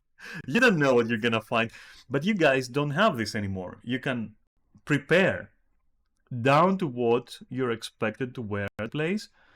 You can prepare down to even does it have air conditioning or not, which yes, please, because Drama Queen is right. I don't fucking know how dunk you are for not going somewhere where they have proper conditioning, and ventilation. It is very important, honestly. Research on maximum volume. Are there not enough people? Oh, and the sound system. Make sure that the sound system is good. Because there is like, and the acoustics of the place and all that. Well, some of it inadvertently. You have to go and experience firsthand, of course. But you have to try at least and research that, like look into it. The difference of sound systems is immense. Like there are clubs where at the same volume, you're gonna need silicone earbuds. Otherwise, you're gonna live with ringing ears. And there are other places where it's the same volume, but the quality of the system and the acoustics of the place it's like you don't give a fuck. You don't need any like, you know, ear protection. You don't need anything. It's just like crisp sound. It's perfect. The bass isn't like turning your insides into fucking potato mush. You know, find the right place is what I'm trying to say. All of this is, you know, falls under the find the right place. You know, research your shit. Anyway, surely your clubs aren't dead. Let me see. people in there to be filling out the space where it does get hot because there's a lot That's a good club, by the way. I like of this breath. place. Okay, And I wonder why it's fucking empty at that point. clubs Wait, have the this one is also air good. conditioning From the little I can see, this one would be rather enjoyable. on maximum volume. Are there not But this one would be more enjoyable for enough me, people I think. But like, where's the people, right? in there to be filling out the space where it does get hot because there's a lot of breath? Okay, But yeah, if it's not properly ventilated, if it's not like air conditioned, yeah, nobody's gonna want to spend too much time there. there's a lot of stinky breath around. When I leave a club, let me tell you, my makeup is melting off. Yeah, listen, drama queen, that's gonna happen no matter what. Like, your eyebrows are gonna be reaching your fucking nostrils, trust me. Like, they're gonna be, this shit here, that shit's gonna be melted, it's gonna be like a line on your nose, like to here. It happens to me too. I used to have, by the way, I used to shave my eyebrows and do this, you know, I would shape them, I would just paint them on. And trust me, after dancing vigorously, that shit was like on my fucking eyelids. I'm not even gonna lie. Like, after an hour or two, I had to literally go to the bathroom and wipe that shit off my face and become eyebrowless for the rest of the night if I planned to fucking dance. It's one of the reasons why I fucking hate makeup. Like, I can't fucking put it on. You know, because exactly, I like dancing, so I can't do all this routine. And I'm sorry for using you as an example, drama queen. I'm just using an example, okay? Your makeup is perfect. I'm just using an example. So if I had to apply foundation and like base and this and that and fucking concealer here and all that shit, if I had to apply all that and then I dance and it all like melted to my neck, I would be mad. For the wasted fucking material, first of all, for the wasted effort, and for the wasted look. So you know, subconsciously I started steering towards, not out of like puritan, of course, but out of like practicality. I started steering towards what makeup can I have, which will not force me to look like a fucking melted painting, you know, melted oil paint or something. And it turns out that most that you can do is some lipstick, some eyeliner, and some fucking maybe eyeshadow or something. And I know there are people whose skin fucking retains that shit. My skin is oily, so it doesn't retain shit. Like, after an hour of dancing, maybe less, maybe half an hour, trust me, I'm just gonna look like shit anyway. That's also why at the end I also resorted to fucking literal war paint. Like, I got fume, literal fume, like camo, right? Fucking camouflage, okay? And I started like going Skyrim on my face. And it worked perfect for me because that shit stayed there, you know? Including any mistake I did. But hey, you take it. What can you do, right?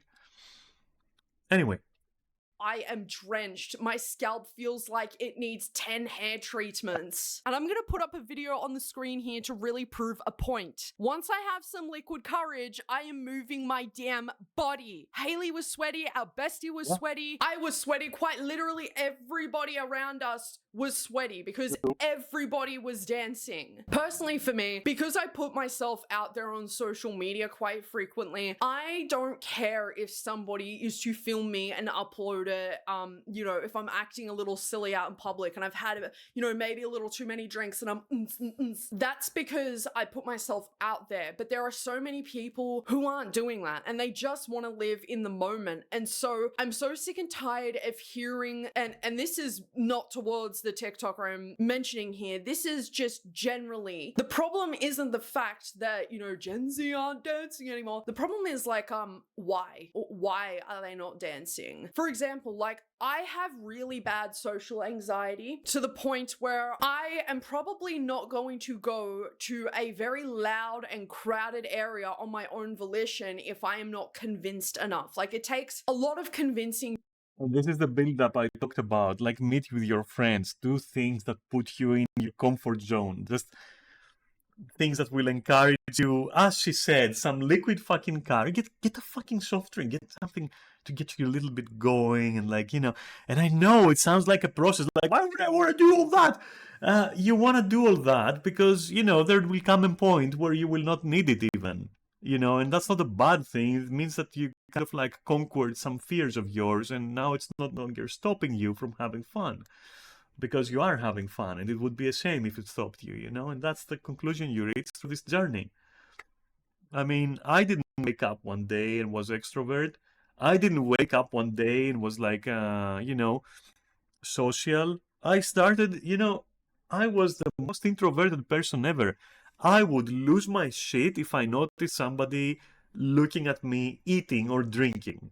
I would not use the bathroom. I would not fucking look at people. My eyes were on the floor. I could not speak. My voice was a squeak. You would never hear me talk, and I could have like said a fucking paragraph. I didn't start as extroverted. It's shit that I conquered because I wanted to be like that, you know. And I'm assuming that if you're here watching this, you know, just like I'm there watching her, you also think that maybe you also want to make friends, to go out there, to be seen, to see people, to have some fun. Fucking Night City, right? And you know, it breaks my heart when I tell somebody, why don't you go out, dude? And they tell me, I got games for that. No, you bitch. What are you talking about, you deluded maniac? You fucking isolationist. You recluse. It breaks my heart. It's not the same. The journey is not the same. The experience is not the same. The lessons are not the same. The feeling is not the same. You fucking deluded fool. Anyway, To get me to go out into these kinds of spaces, right? Because I'm but yeah, as the point I was trying to make, just to rein it in a little bit, is, yeah, build it up. Build it up, you know? It's just like sex. You don't just like grab someone and fuck them. Unless it's CNC. But like, you know what I mean? It has like flirt, something. So it's the same with going out. It's like, you and your friends. Step 1, your people are there. Step 2, you're all decided you're in for it. Step 3, you found like all the places, you've decided the place and all that. Step 4, you have something to do until then. You're gonna meet, you're gonna have some fun, you're gonna talk about your week, because later on you're not gonna be doing any of that fucking talking in a club, trust me. Nobody goes to a club to talk, okay? You don't go there to talk. Nobody even fucking understands you. They pretend. I have had 6,000 conversations in clubs. I have no fucking idea what any of these people were telling me. I legit have no fucking idea. I noted, I looked at them, I had practiced this shit, they had practiced this shit, I would look at them, understanding, I would go like, yeah. Yeah, no, I feel you. I know what you're saying, you know. I've been there myself. Yeah, I know. It can be a complicated matter. You learn to talk like that, you know, and the other person is usually so fucking wasted that they don't care that they know that you're fucking pretending. But if it's something important, they're gonna let you know as well. And whenever somebody did let me know it is important, they would be like, hey, let's go outside and talk. You know, that's how you know the other person really wants to talk to you. If they're talking to you and they're pretending that they have like any fucking misconception that you can hear them, that's on them. Fuck them. You shouldn't give a shit. Just develop like the necessary quotes and be like, yeah, what you're saying is like, I've experienced it. I would say it's not such a black and white matter. I'd say it depends. I'd say it's case by case. You know, and then you hope that they hear that so that they can also pretend that they're like covered by your answer because they don't want to insult you. And so that's why I'm saying, if you have anything serious to say to your friends, say it before, okay? But anyway, right. So, and then eventually you work yourself out. You know, you can listen to some music, you can have a drink, you're gonna have a laugh, you're gonna maybe go out and like hang out somewhere outside for a bit before you go.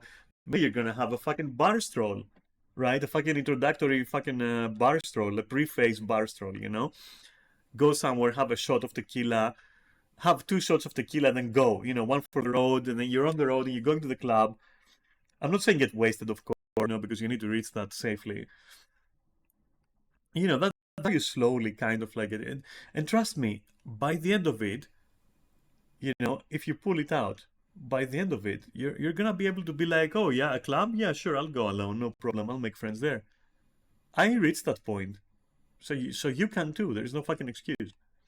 But again, like, yeah, I guess nobody was there to show you, I guess. What can I say? Anyway. I'm already just nervous as it is. I cringe at myself when I imagine myself dancing, and Yeah, me I have too. to drink a lot. Me too. Dude, you have no idea. Like, I cringe. Listen, I cringe even thinking that I'm on camera. Like, I literally can't be on camera for you on stream because I cringe for myself. And you may think I have no reason, but it's literally what keeps me. Because, for example, when I'm out at the club and I'm dancing, right, I close my eyes usually. I don't wanna see.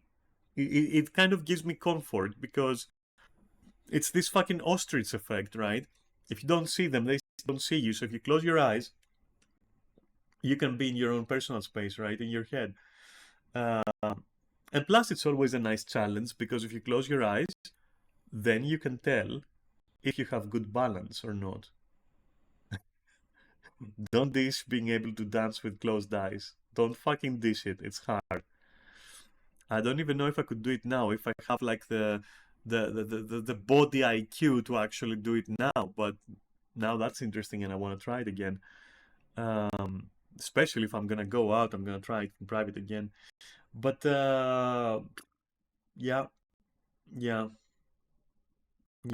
I know what she means. But you get over it because, because of all the other things I told you up to this point. All these reasons, those techniques, these ancient fucking Greek clubbing techniques, they, they factor in and you get over your cringe and you're like, fuck it, yeah.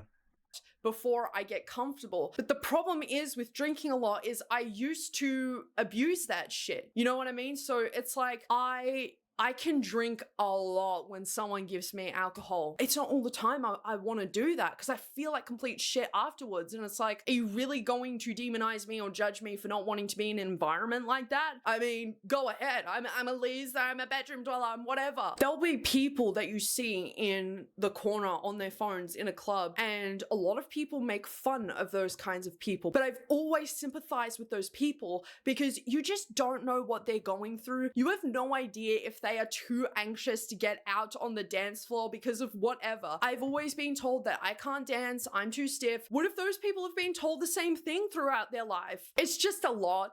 And people are always so quick to be like, Gen Z, look at these freaks. They don't know how to have fun. And maybe a big reason as to why girls are leaving the clubs as soon as they feel like they don't look good enough anymore is because, again, everybody has their People shouldn't care as much. Yeah, not as much. No, true. Yeah, the caption is true. Okay. phones out, ready, just waiting for their little gotcha moment. Gotcha, bitch. I knew that you didn't really have 26-inch long hair. Oh no, you saw someone's track out and now you've got to slander them on TikTok because you're so much better than them because you don't wear hair extensions. Like, it's that silly, And yeah, there was, like, this is never gonna go away. You have to expect a degree of that. That's true. And I'm expecting that, like, again, without somebody to set some standards, because back then when we would notice somebody overdoing it, yeah, they were fucked. If somebody had a nice way of doing it, if they had like a non-personal way of doing it, and if they were like well-meaning at the end and they just wanted to laugh and they would be upfront about it, and they would, like, if the other person felt bad, they would go and apologize, for example, and they would say, hey, I didn't mean it, and they didn't mean it, honestly. Because if somebody was an actual asshole, we would catch them and be like, hey, bro, you done goofed up now. So if you don't go and apologize, we're gonna fuck you up. And then if we see you again, you better bring your fucking, your best behavior, okay? Because we're gonna fuck you up, and you're never gonna be allowed back in here. And that's it, So, yeah, it's there. Sometimes it's like very surface level, which is what I said earlier, where you should also have a little bit of a thick skin, a little bit, so that you can laugh about it or just like kind of accept it as part of like the whole thing. Not to the point of hazing, but to the point of like not being insulted by every single thing. And somewhere between those lines, you'll be fine. But it seems like this generation and this club scene, regardless of like the subculture of it, whether it's goth or whether it's like just rave bars or what, it seems to be like completely hinged from all the drama queen is saying. And that's very, yeah, I will attribute it again. Like nobody was there to show you. Nobody was there to, to set standards. Nobody was there to, no one is in your circles, in your social circles, is like even like 1 year older than you. So you're just trying to reinvent the fucking wheel from the start. And obviously, the bad is going to come out more than the good. For many reasons, unfortunately, And so, shit like that will happen. Big problem with this generation is that a lot of Gen Zers are so obsessed with clout. They are so obsessed with social media likes. And that's a very dangerous... You also got that, yeah, true. You also got that problem, which we didn't have that much, honestly. We did have MySpace, as I said, but like it wasn't that important. Nobody really gave a fuck. Only some really fucking deluded people gave too much of a fuck about, their profiles on fucking MySpace and all that shit. The rest of us were like, whatever, let's post some cool pics.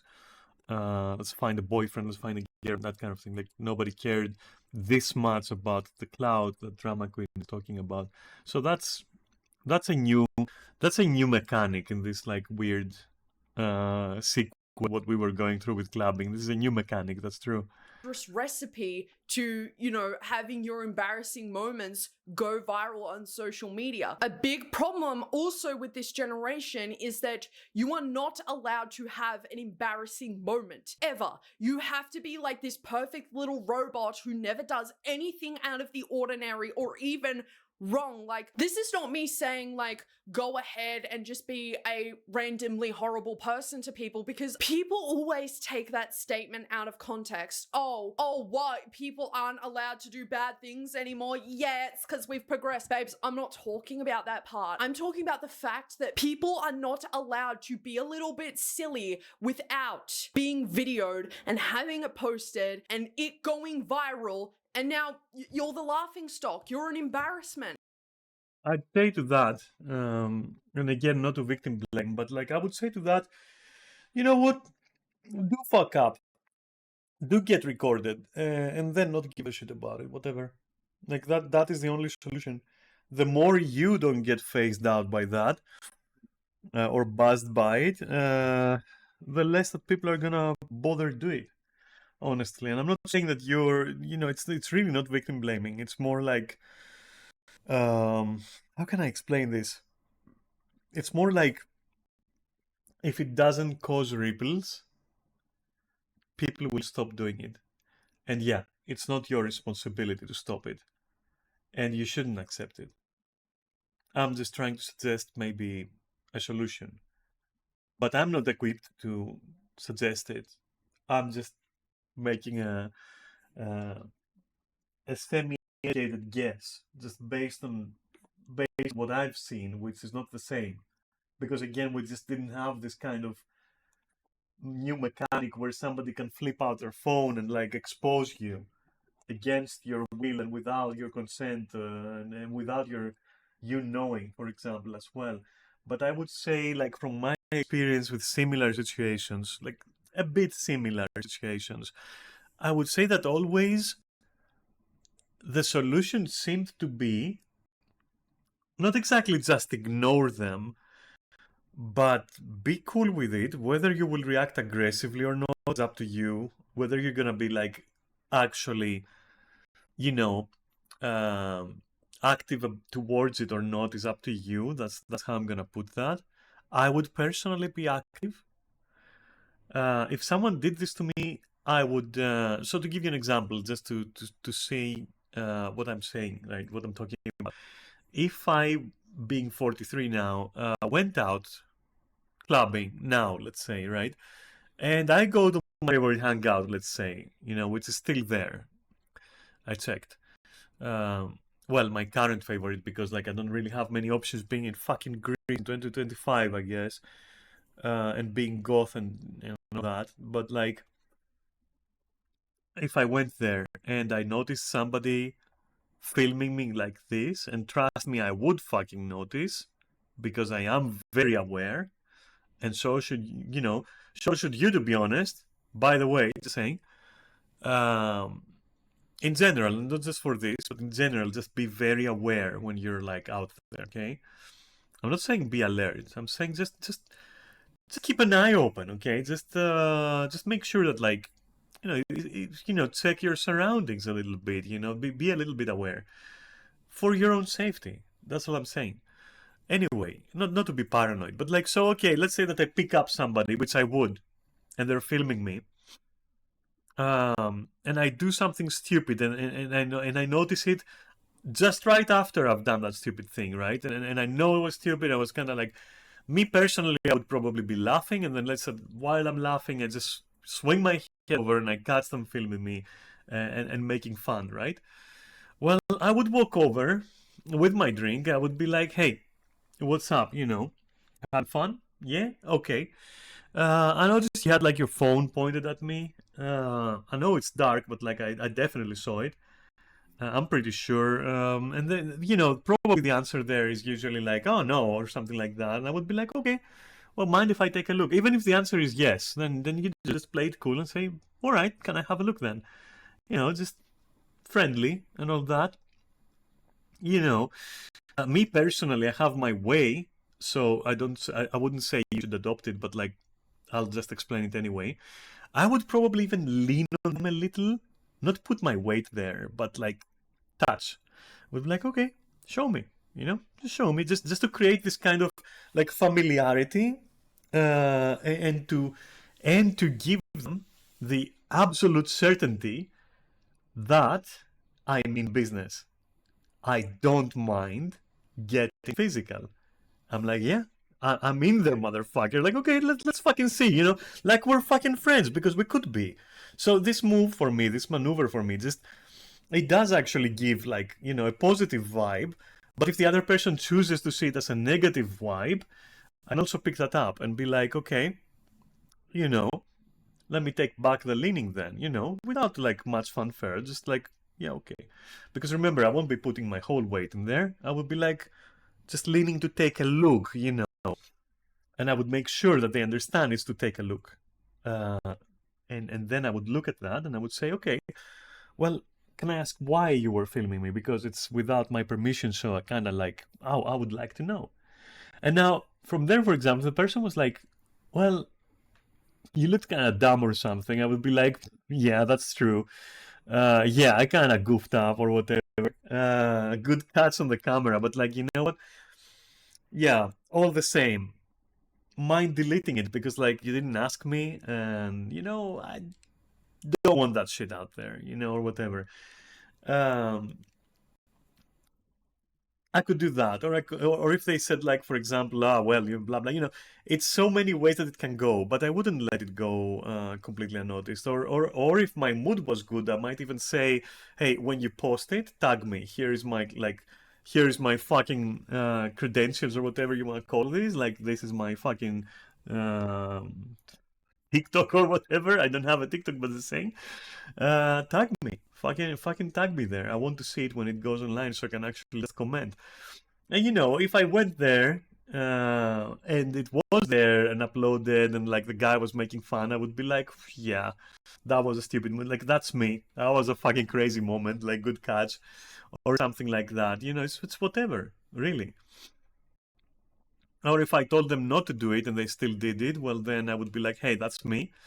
I clearly remember telling you not to upload this shit, which is like not cool, dude. So I'm just gonna have to report this, just letting you know. I would leave something like that there. And I think somewhere along those lines is where your reaction should be, rather than feeling obliterated or socially ousted or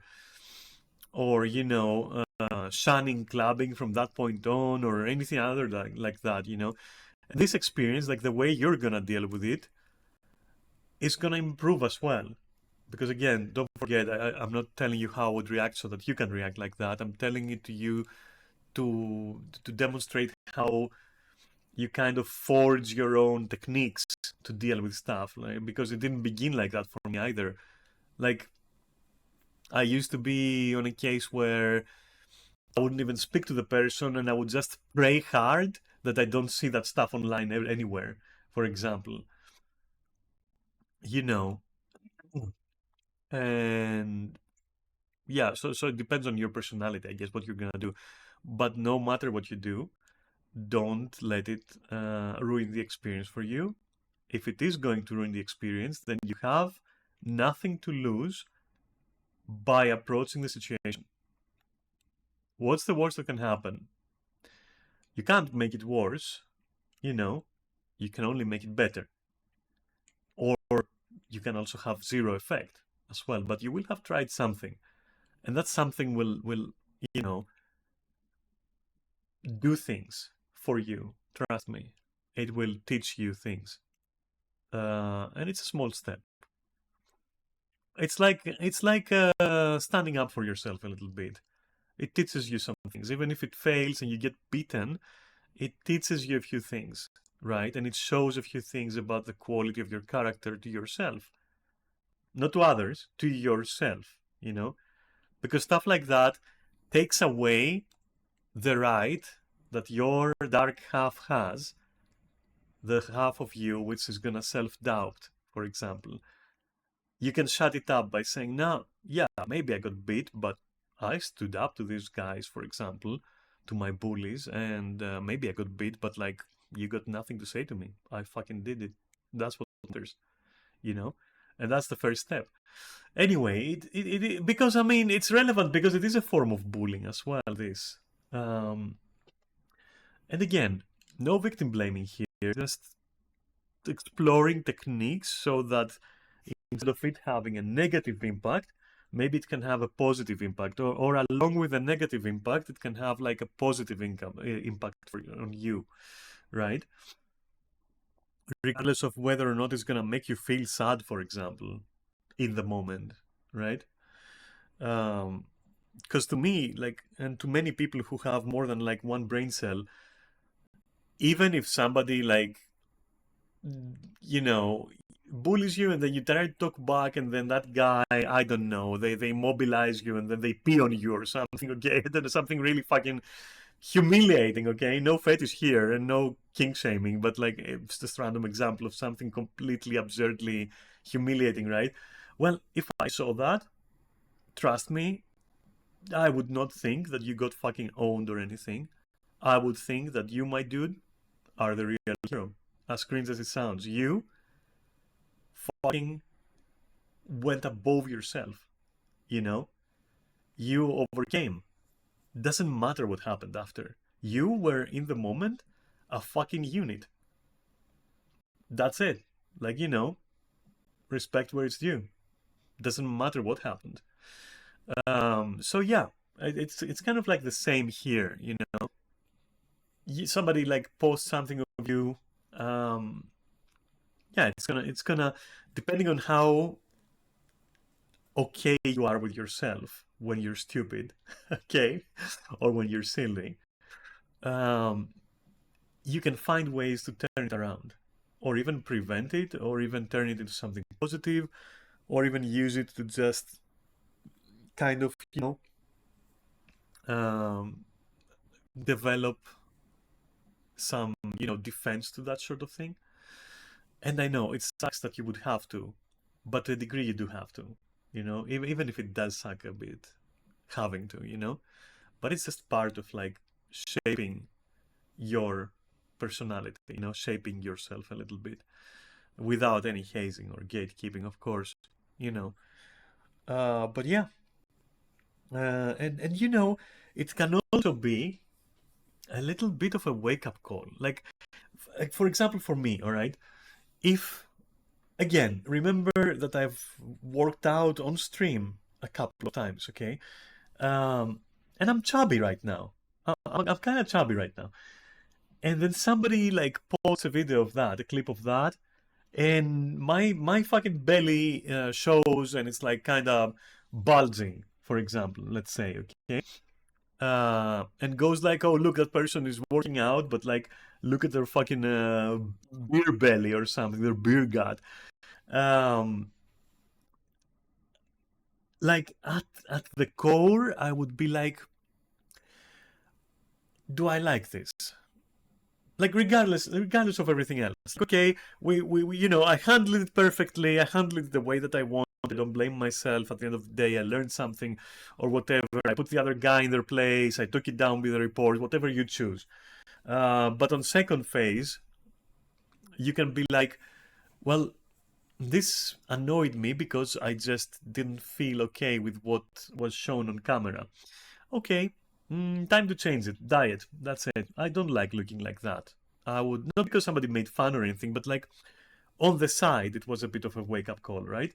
For me to be like, well, yeah, sure, it's not fair that I was like made fun of and blah blah, and it made me sad, but like, you know, also I'm kind of chubby, like in a vacuum, I'm kind of chubby, like in a vacuum, right? It's important that I'm saying this, all right? In a vacuum, I'm kind of chubby, I should change that. You can also maybe glean a bit of like self-awareness through that shit, right? And maybe it happened in the worst way through that kind of moment, but still, in a vacuum, maybe you can use it as fuel, as a starting point for a change that you want to make happen. And it might be the final push for it. And that is simply just seeing the positive side, all right? Just for your sake, not the other person's sake, not the bully's sake, not to excuse what they did because it's inexcusable, right?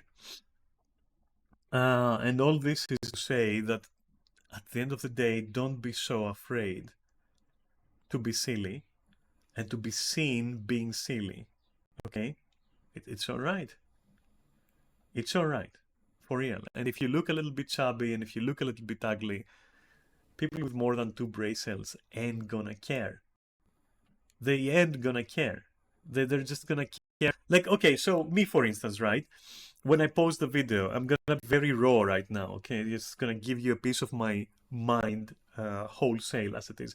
When I saw that clip of the video and it was like this this well of people and they were fucking dancing and going at it, you remember that? And then I pointed out one girl who was really fucking shaking and I said, go girl, you know, that's fine.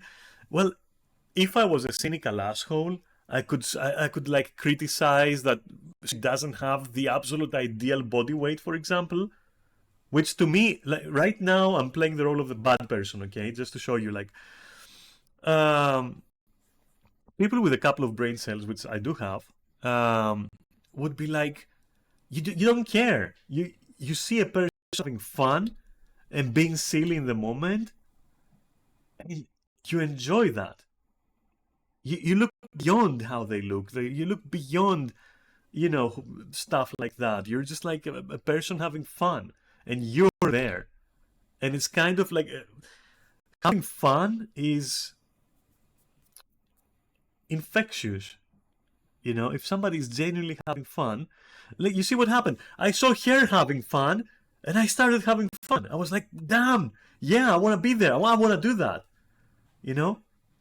Which also goes to show that the people who actually do this and like lack those brains are gonna go, oh look, she isn't like, just an example now, 80 kilos, she's like 78 kilos, boo, fucking whale. Like, you know, that kind of toxic shit, okay?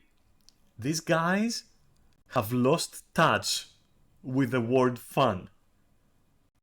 They're already cooked. They're already dead. That's it. They're already dead. You know, it's so there's also that. Keep that in mind as well. I mean, these people probably just don't know how to have some fun, you know? So, fuck it. You show them. Fuck it. Move that ass. Move that slightly overweight ass. Who the fuck cares? Own it. If you want to change it, you'll change it. I trust in you. If you want to change it, you're gonna change it when you want. You know, nobody should bully you about that. And there is nothing silly about somebody having fun.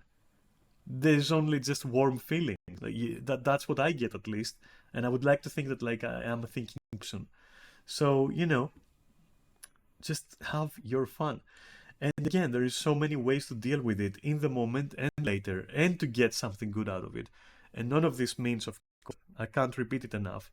None of this means that what bullies do is justified. Yeah, it never is. But we're just talking. It happened. What now? You know, that kind of conversation is what we're having right now. Okay.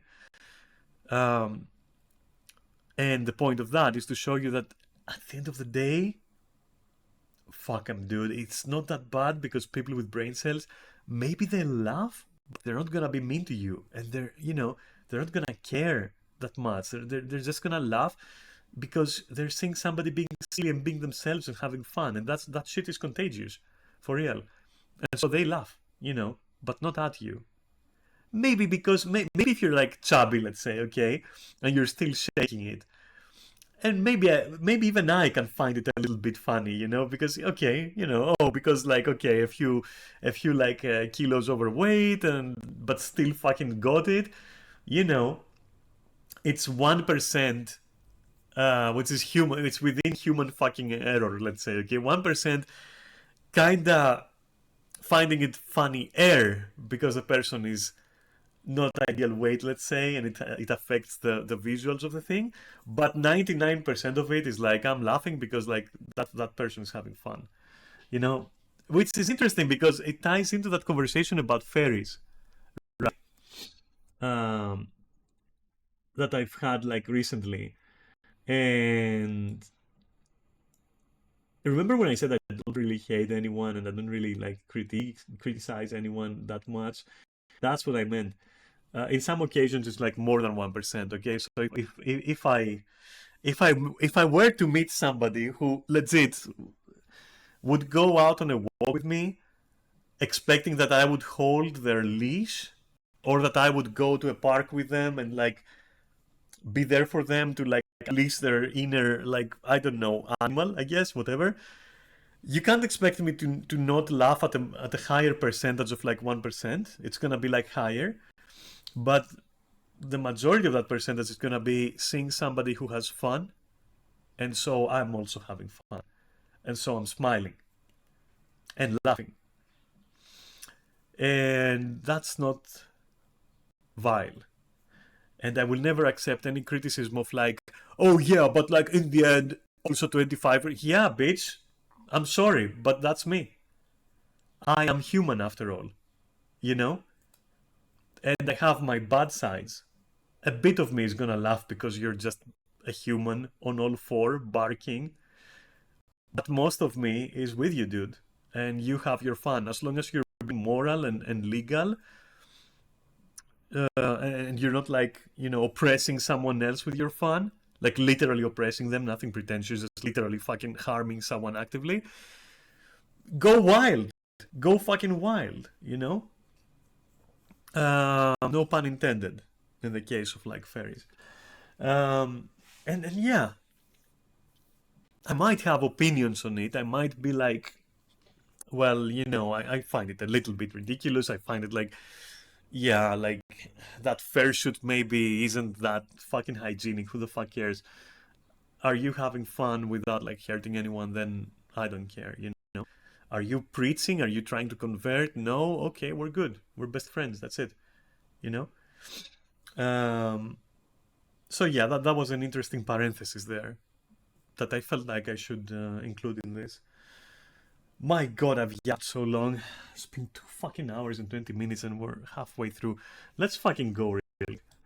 And it sucks, man. You know, maybe our parents were right. Maybe it really is that damn phone, because we keep coming back to the same talking point. And honestly, it really just sucks that everybody feels like they have to put on this fake performance whenever they're out in fear. Mind you, some of us enjoy, like I myself, for example, am one of them. I enjoy putting up a performance when I'm going out. But of course, this is not what she's talking about, you know. But in a different context, I do enjoy that. I do enjoy, like I get into this mind state where if I want to go and dance, I want it to be nice for the people around me. I want to put up a performance, you know. I like it. I'm doing it for that sometimes because I like that. I enjoy that. But that's a different context. Don't get it confused. Anyway, going on. That some social media obsessed is going to want to use them for their viral moment. When you hit the club in your 30s and realize club culture has changed, y'all don't dance, dress up, or nothing. Okay, I really disagree with the dressing up part, because who is not dressing up when they're going to a club? Like, anytime I've gone, I've always seen girls, boys, everyone dressing up to the nines. Like, they are always looking. Well, then point me at your clubs, because where I live, that doesn't happen. At mainstream clubs, people do look very, very mainstream, I will say. There are exceptions, but let's say not the vast majority, but the larger portion of people will be in mainstream clubs. They're gonna be pretty casual, I would say. Like, dressed up to the nines is not an expression I would use. I would be hard-pressed to use that expression. But hey, maybe in Australia, right? I don't know. So I'm just giving my feedback that it's not like that in every place, so that some people are excused in saying, damn, nobody dresses up. But then again, it's like what I said earlier. It's also their mistake. Like, where are you going? A mainstream club? Well, people are going to be very casual there. You know, good brands, expensive brands, but like fucking casual. This makes it even worse somehow. Anyways. Looking really good. I can somewhat agree with the dancing part, and I'm just speaking from my experience, so, you know, it may vary from person to person, but anytime I've gone to straight clubs, people are just, you know, bouncing. Again, the straight things. Listen, drama queen, it has nothing to do. Stop saying that. I know you had bad experiences in straight clubs and a good experience in a gay club. We get it. But don't go there. It's just not worth it. Don't die on that hill. It's just not worth it. Their head a little bit. I don't really see the and there's also that factor of it just draws in weirdos as well. Like, wait.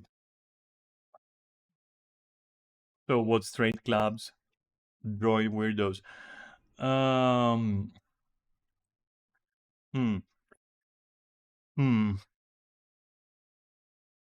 Man, I'm sad that I find it hard to disagree on that one in particular, unfortunately. Well, here's the thing. If you go... You know, no, I will disagree. Fuck it, I will disagree.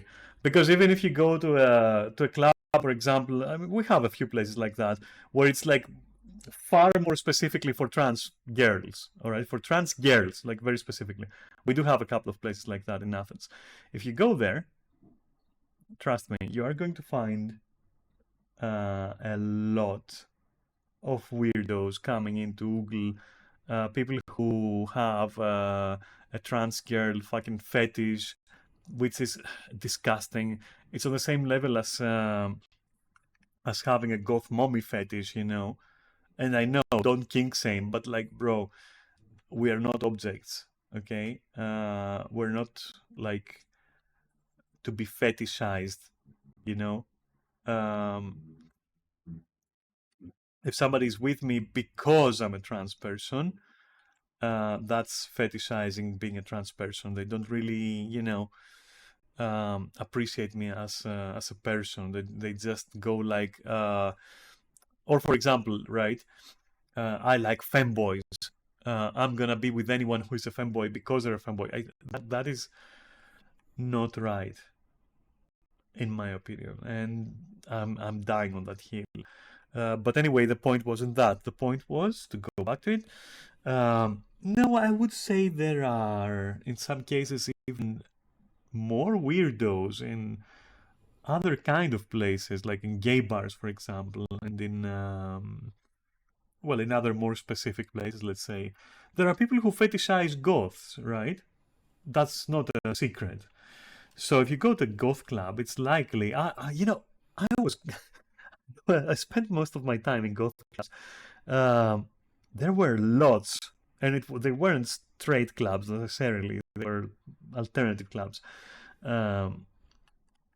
So you would see whole fucking flocks of people who were absolutely straight, absolutely fucking casual, mainstream, and they would go in there to come and gawk at the freaks, but at the same time, they would be fucking weirdos and try to hit on like everything that looked remotely feminine. So trust me, dude, it's not mainstream straight clubs that are the problem. It's people in general are fucking morons. Like, I've been touched at straight clubs and it has not been nice, and it, you know, further Which is not to say that I take away her experience, and I'm very sorry that she went through that. But I will not like blindly say, oh, straight clubs are legit more full of weirdos, or if I go to a straight club, legit you're gonna be touched more. It's no, that's not it. But I don't understand somebody feeling that way if they had a bad experience, you know. Which, by the way, it's interesting because remember that conversation with that fairy? That fairy seemed to think that I had a bad opinion, which I don't really. I am skeptical and a bit cynical, but I wouldn't say a bad opinion, like incredibly bad opinion. Like, no. Like in my response, I even said, like, yeah, I try to take it case by case because I would like to be convinced. Anyway, that's not the matter. The matter is that person was thinking that I've been traumatized by something. It's strange, you know. I hadn't been, but Drama Queen seems to have been by her experiences, and in this case, then I will say I'm sorry that you know she went through that shit. And obviously everything that I've said is not to take away from that. strays me away from wanting to go to them, because me coming to a club is not an invitation to get handsy with me. I know we're in this sort of predicament where it's like anybody who approaches you, it doesn't matter what gender they are, they're a little bit weird and they're a little bit creepy. That's the insinuation, right? And for me personally, I haven't really had that experience necessarily. If someone's to approach me and they're like, hey, how you doing? What's your name? All that kind of stuff. It's when people are non-consensually What the fuck was that? doing, what's your name, all that kind of stuff. It's when people How smashed is that fucking guy? How fucking smashed are you, dude? are Must you be?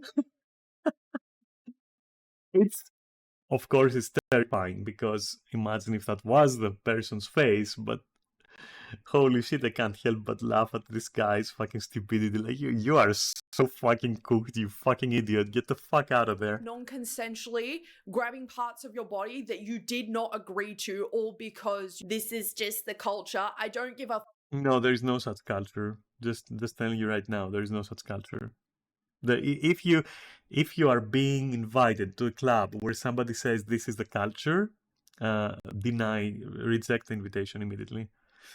As I said, some touching is necessary sometimes to convey things that words cannot in the moment.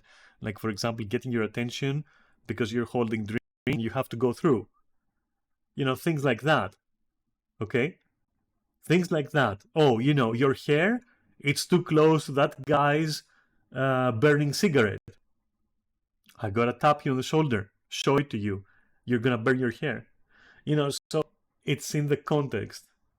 So some touching of that nature, yes. And people who are in the know-how, like myself, will probably, more often than not, target specific areas of your body that cannot be, you know, a sexual thing. I will usually touch you here, not here, okay, just here. This is your arm, This is your muscle, okay? I'm gonna tap here with the back of my palm, the back of my fingers. I will not fucking drag them on your skin. I will just tap, okay? Or slightly push until you notice that somebody is pushing on purpose a little bit to get your attention. That you have to expect that sort of thing. There's like, it's a club.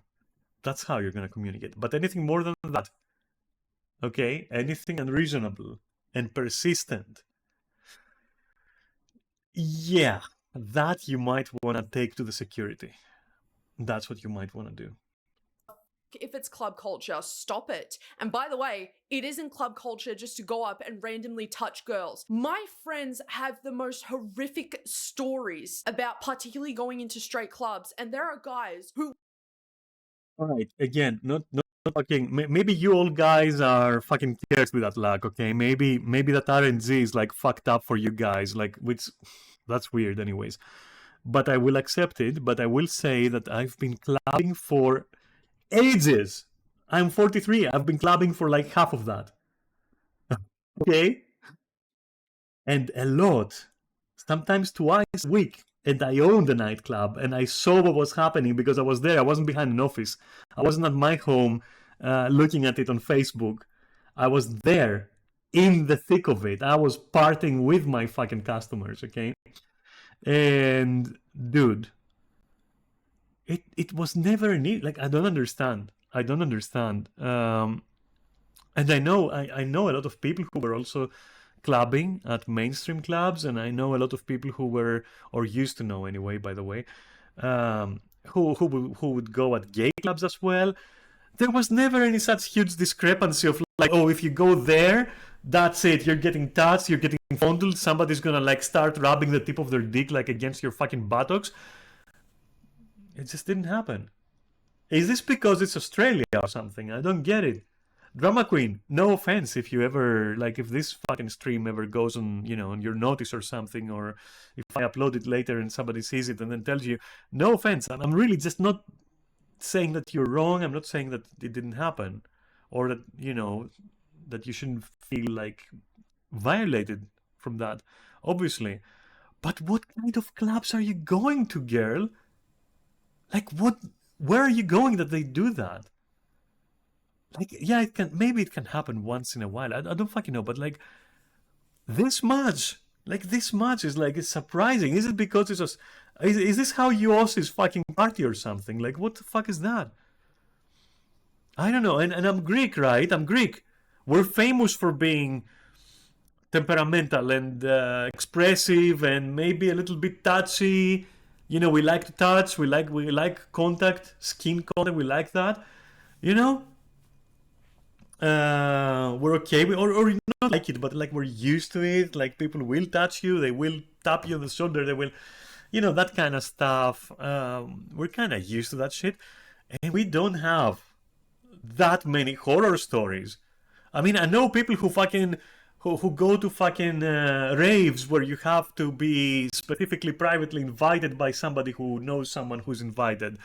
And things aren't that bad. And I also know people who just go to open raves, right? And things aren't that bad. Like, is it that bad in Australia in 2025? This is like, well, I'm impressed. I'm not saying it's wrong or anything. That is like, I'm impressed, but like for all the wrong reasons. It's just, I'm sorry this happens, I guess.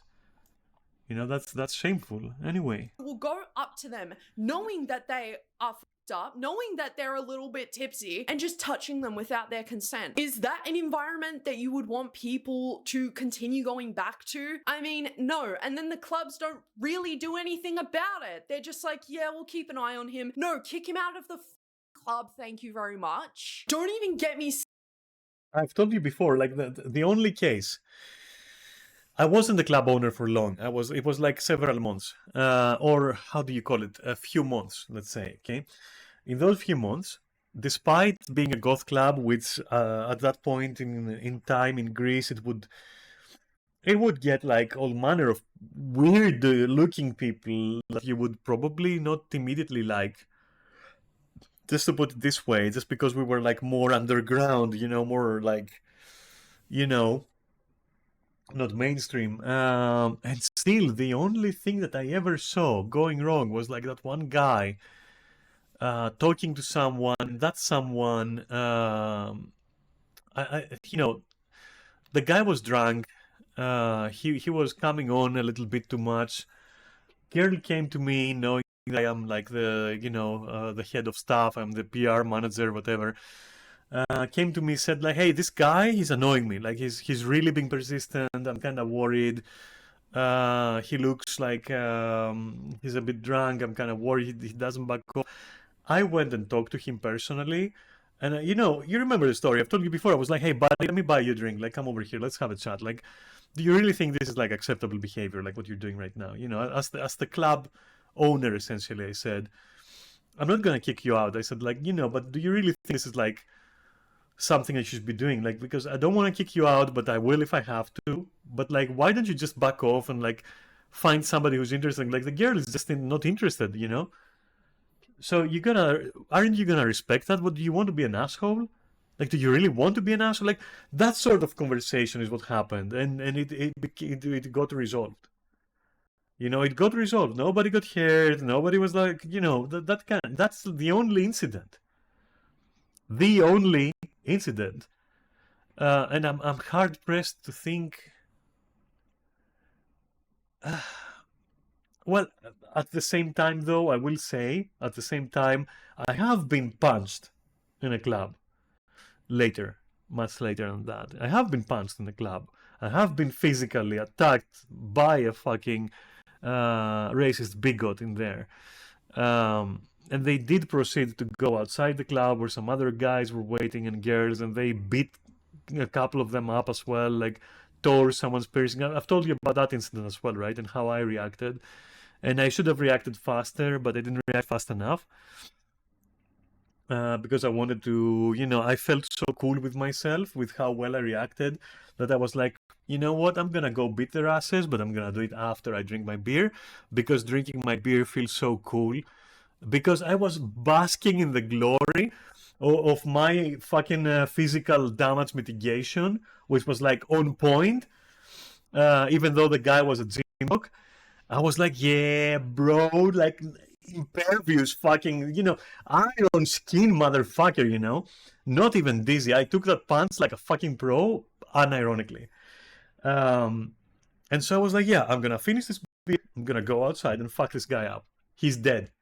This guy, I'm gonna slam him. He's getting clapped. He's gonna get clapped. He and his buddies, fuck them all. And so I finished the beer. Somebody asked me, like, do you want me to take care of it? I said, nope. I'm just gonna do that. Legitimately a hold my beer moment, but like an unironic hold my beer. Anyway, I finish the beer, put it down, go outside. I give the fucking security guy, the bouncer there, I give him a fucking whatnot about allowing such idiots in the place, and then I go, you know, show me the fucking camera. If they're waiting right outside with a fucking chair to swing it at me as I come outside. Just show me the fucking video thing. He shows me they're not there, and then I say, okay, well, where are they then? So I step out, and I'm like, and I see like these guys on the pavement, and they were bleeding, and I was like, what happened here? And they're like, these dudes. You know, they came out and they ripped like my fucking brow piercing and everything, and like the guy was crying. And so I went all the way down because it was like a street, and I go check like you know, the next street. They're not there. They had left, and I felt horrible because if I had done something in the moment, those guys outside would be safe. Anyway, and these two incidents, maybe something else at some point happened. I don't fucking know, dude. But the degree to which Drama Queen is telling us that like these things happened, again, not to doubt them, but like just to compare the Australian clubbing scene with the Greek clubbing scene, let's say, right? It's such a jarring difference. Holy shit. Started on the mysterious nonchalance that every motherfucker wants to have at the moment. The person who's made this TikTok wasn't even all that dressed up either, just some heels and a nice bag. Sarah, people can't afford the price tag to the vintage 2000s clothes. Sarah, we're in a cost of living crisis, my love. Wait right there. I'll be right back, okay? Just wait right there. I'm gonna be like a couple of minutes, alright? Go get something to drink or something, and I'll be right back, okay?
Okay, back, let's see. I mean, how do you want people to dress when the whole club fashion wasn't even... I mean, that looks like the most mainstream place I've ever seen. Hey, what is that? Is it like a Thundercats tattoo? No, what is that? That's something. It's not Thundercats because, yeah, it has wings, but it's not like... What is that, though? That's something for sure. From some cartoon. Is it like fucking Thunderhawks or something? What the fuck is this? Ah, God. And this guy looks way too young. Wait, is it the guy? Whatever it is, like, looks too young to be there. I'm not gonna lie. Also, what's up with the hairline? Anyway. But yeah, what's up? This is like just... You can't be at a mainstream club and complain about the people looking mainstream. I'm just gonna say that much. Anyway, and who knows what kind of club it is, by the way. It's like, we don't have enough information. all that great to be for the comment to be, you know. begin with. It is really just whatever you had in the closet and you would chuck that on. You know, given the fact that it's obviously a lot more popular these days to wear, you know, Vans or Adidas Superstars to a Vans is still a thing. Holy shit, the 90s are calling. You know, the very early 2000s are calling, bitches. You're still wearing Vans? Is that like where it's at? That's hot now? club. As a Demonian vet at this point, I do not care to have my feet be that sore anymore. I'm really sorry. I don't care how it looks. Like, I have a really comfortable pair of Doc Martens and a really Don't these Doc Martens, they're like pretty good. comfortable pair of New Rocks. Both of them New Rock is like pretty damn good. are boots. And if you have an issue with that, take it up with someone who cares. Yeah, but by the way, Drama Queen, if somebody has issue with that and calls you a casual or casually dressed for wearing fucking New Rock boots, they're mad. They're fucking, they don't know. They just don't know. So you don't even have to get mad. They just don't fucking recognize because they're just limited. New Rock boots are staple. They are, no matter if they're short, you know, if they're like knee high, whatever they are, if it's New Rock, it's like, it's cult, dude. It's cult, especially as a goth person, but also as not a goth person. They're very well made. Top, by the way, not sponsored, just saying that. They're just very good quality products, especially if you want to be like a little bit alternative looking, let's say. You would go for it. They are pretty fucking good, honestly. Pretty good designs, not over the top, if you don't want them to be. But yeah, what she's saying is also correct about. And especially after you grow old, as in older than 22, you kind of want to be taking care of those joints. And I'm talking about like every joint below the fucking waist. So you wouldn't catch yourself wearing like stiletto heels every day. Especially not if you plan to dance a lot. It really depends. Like, for example, if I'm feeling like I'm not gonna dance and I just want to pop, I will wear high heels. Obviously, yes, I will do that.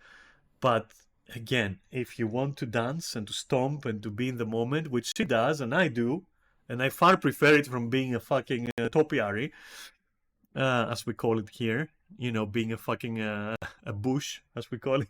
Topiary, I guess. Aren't topiaries like decorative plants? Yeah, that thing. That's what we call people who just like go to a club dressed to the fucking dressed to perfection and with stuff that like doesn't look practical but looks extremely sexy. Yeah, we call them like fucking decorative plants. So there's nothing wrong with that. You know, I've done that too. Just to be there, just to be seen, you know, and be like, yeah, appreciate me, you bitches. But like, if you're like me, you just you want to be able to express yourself physically. You don't want to risk sleeping on a wet pavement in Greece, where like, you know, the fucking sidewalks are horrible, the streets are like full of holes, everything is slippery as fuck. You're stepping on shit all the time. You don't want to do that in stiletto heels, all right? As sexy as they look. So of course you're gonna go for like some kind of combat boot, whether it's like knee high or whatever, whether it has a thick chunky heel or not, you know, was my favorite variety. New Rock got you covered, they're very fucking good. Again, not sponsored, but like you can't, the point is, Drama Queen, you can't be saying you ain't gonna catch me in quality footwear, I'm gonna wear, you know, or like you're not gonna catch me in like eye-catching goth footwear, and then saying the same sentence, you're just gonna see me in my New Rocks. That's already alternative, top quality, top tier fucking goth footwear. That's what I'm trying to say. So, and again, sorry, I'm nitpicking, but like, if you ever see this in the future, I'm not picking on you, I'm just nitpicking, but you also know that I'm right. So I think you're kind of wrong there. Because when somebody says like everyone was super casual, not that it's bad, but like, this is exactly what you're gonna... Wait. This sort of thing is exactly what you'd picture. Generic fucking background, some kind of like plants there, some generic lights, horrible lighting, maybe it's the flash of the camera. The people look like they're in the fucking... This looks like I'm watching fucking Scarface or something in a Cuban club or something, in a Cuban casual club or something. Like it doesn't get more casual that, and I'm sorry for saying that, I'm not being racist. It's just that this particular atmosphere screams kind of like that kind of vibe. Is it better to say it that way? But like that kind of vibe. Again, no racism, like nothing against like Cuban restaurants or clubs or whatnot, you know. But I'm trying to say it looks like very mainstream, kind of exotic but casual. You get what I'm saying? Are you getting what I'm saying? Or am I insulting someone? I don't care anymore. Maybe I am, but that would be stupid if you get offended by what I said. But the point being, this is what you would call casual, right? It's completely just whatever. Me and you and your Cuban army will get me. Yeah, I bet. But like, yeah, this is what you would call casual clubbing night. But being like, oh, you know, you can't expect me to wear some fancy footwear. I just wear my New Rocks. The whole Bro. club fashion you would Bro, most people can't even afford New Rocks. I can't afford a new pair. They're kind of expensive, girl, for a reason. You know, good materials and good build. So I think I'm against you on this one. If you're wearing U-Rock, you're already dressed out. I mean, you know what? She's more dressed out than I am streaming to you. I mean, make a comparison here, okay? Wait, let me just fucking show you how I am. And you know, here. Hi. I mean, you know. So you know, you can't be telling us, honey. You can't be saying, don't expect me to dress. Thank you, thanks. Oh, but you can't expect to say, I'm dressing casual. I just have like my New Rocks and like, no, girl, no. Okay, you can't. I'm sorry. You lost this argument before you even made it. chuck that on. You know, given the fact that it's obviously a lot more popular these days to wear, you know, Vans or Adidas Superstars to a club. As a Timonian vet at this point, I do not care to have my feet be that sore anymore. I'm really sorry. I don't care how it looks. Like, But I get your argument, and I agree. You should value your feet because that's what's gonna be carrying you around in your 80s. All right, and in your 80s, you want your feet to be healthy.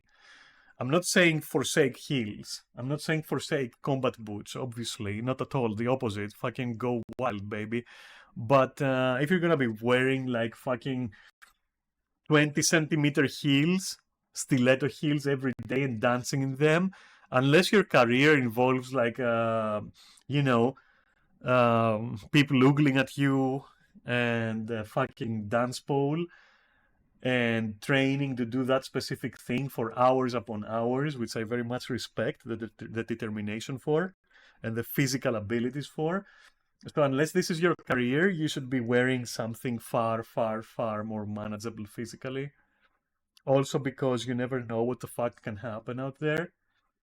So you wouldn't want to get caught, you know, going off balance on your 20-centimeter heels, for example.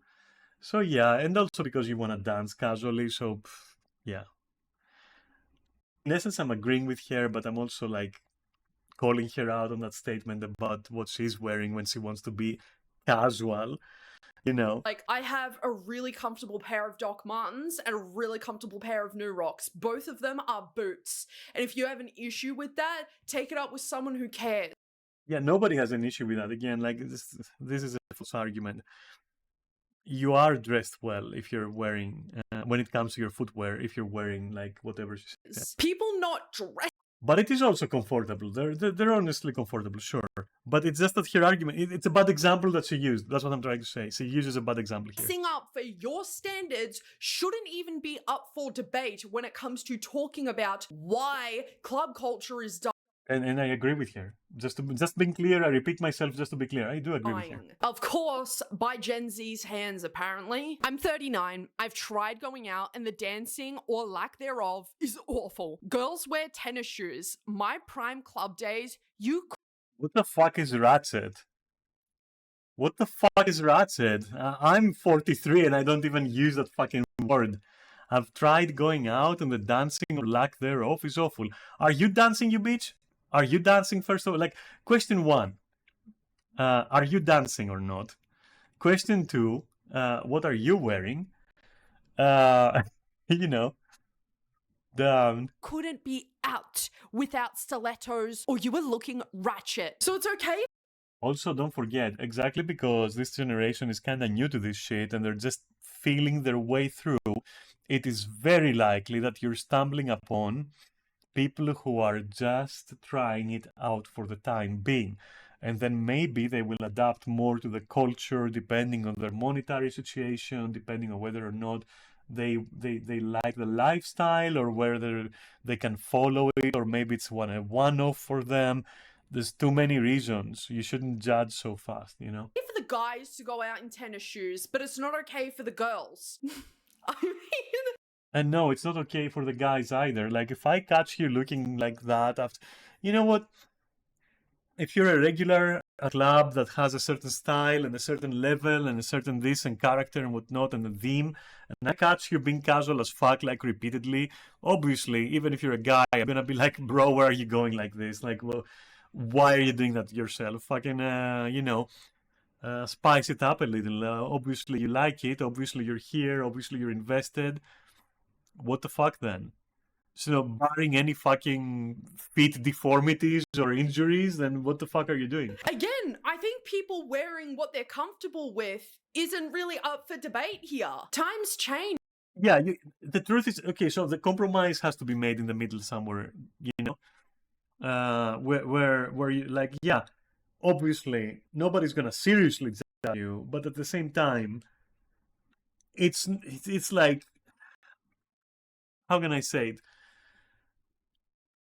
From a point on, if you aren't as invested as to follow suit, then, or rather, if you're as invested as to follow suit, but you are resisting it because you want to be the cool guy or girl who goes like, yeah, sure, I go to a goth club wearing my jeans, haha, you know,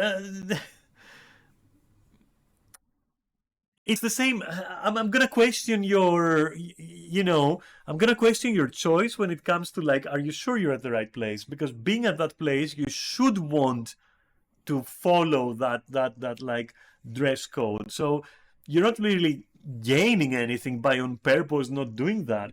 It's the same as if you were a Final Fantasy 14 player, God fucking forbid, and God save your soul. I don't believe in God, by the way, but it's funny to say.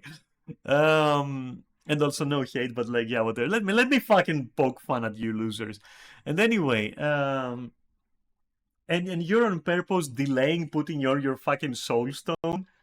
Like, why are you doing that? Like, do you think that's cool, you motherfucker? Like, boo. Come on, dude. And it's the same like with people who say like, oh, I'm so trans, I'm like so into it, I'm like, I'm definitely a trans girl, and like she hair and like everything. And my guy, you're just fucking, you're just a typical male presenting.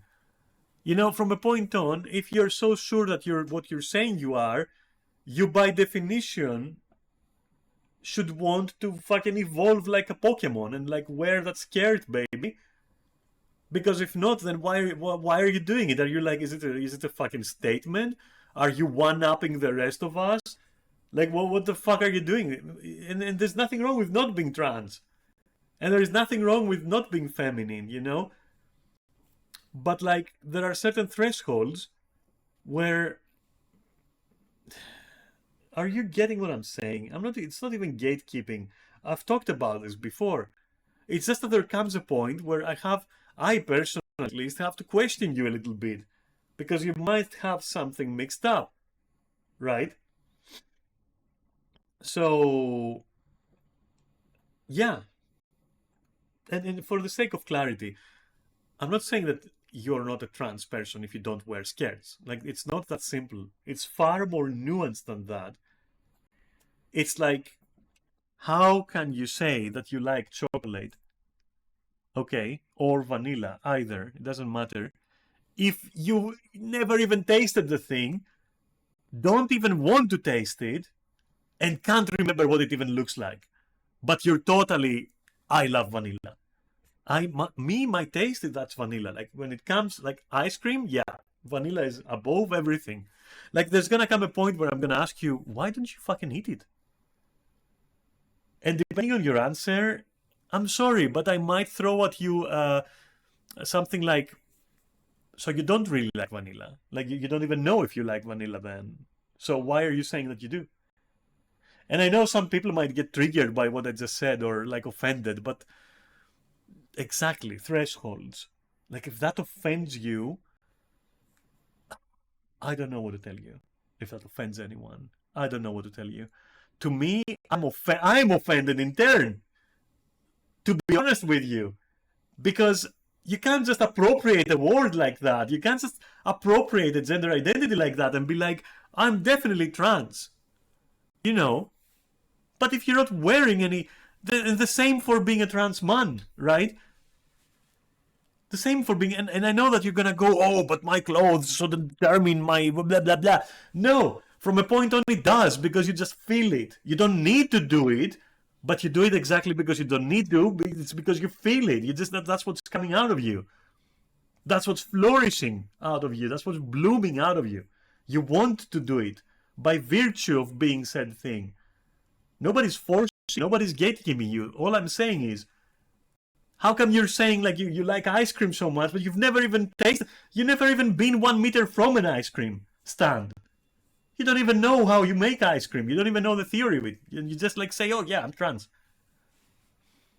So in this context, right, the same fucking logic, you can't be like, oh, you can wear what you want and go out. Yeah, you can, but like the moment that you start going like to a goth club, let's say, which is it's an example I keep going back to because that's, you know, what I am, right? And I did club, and so it's like my example to go to.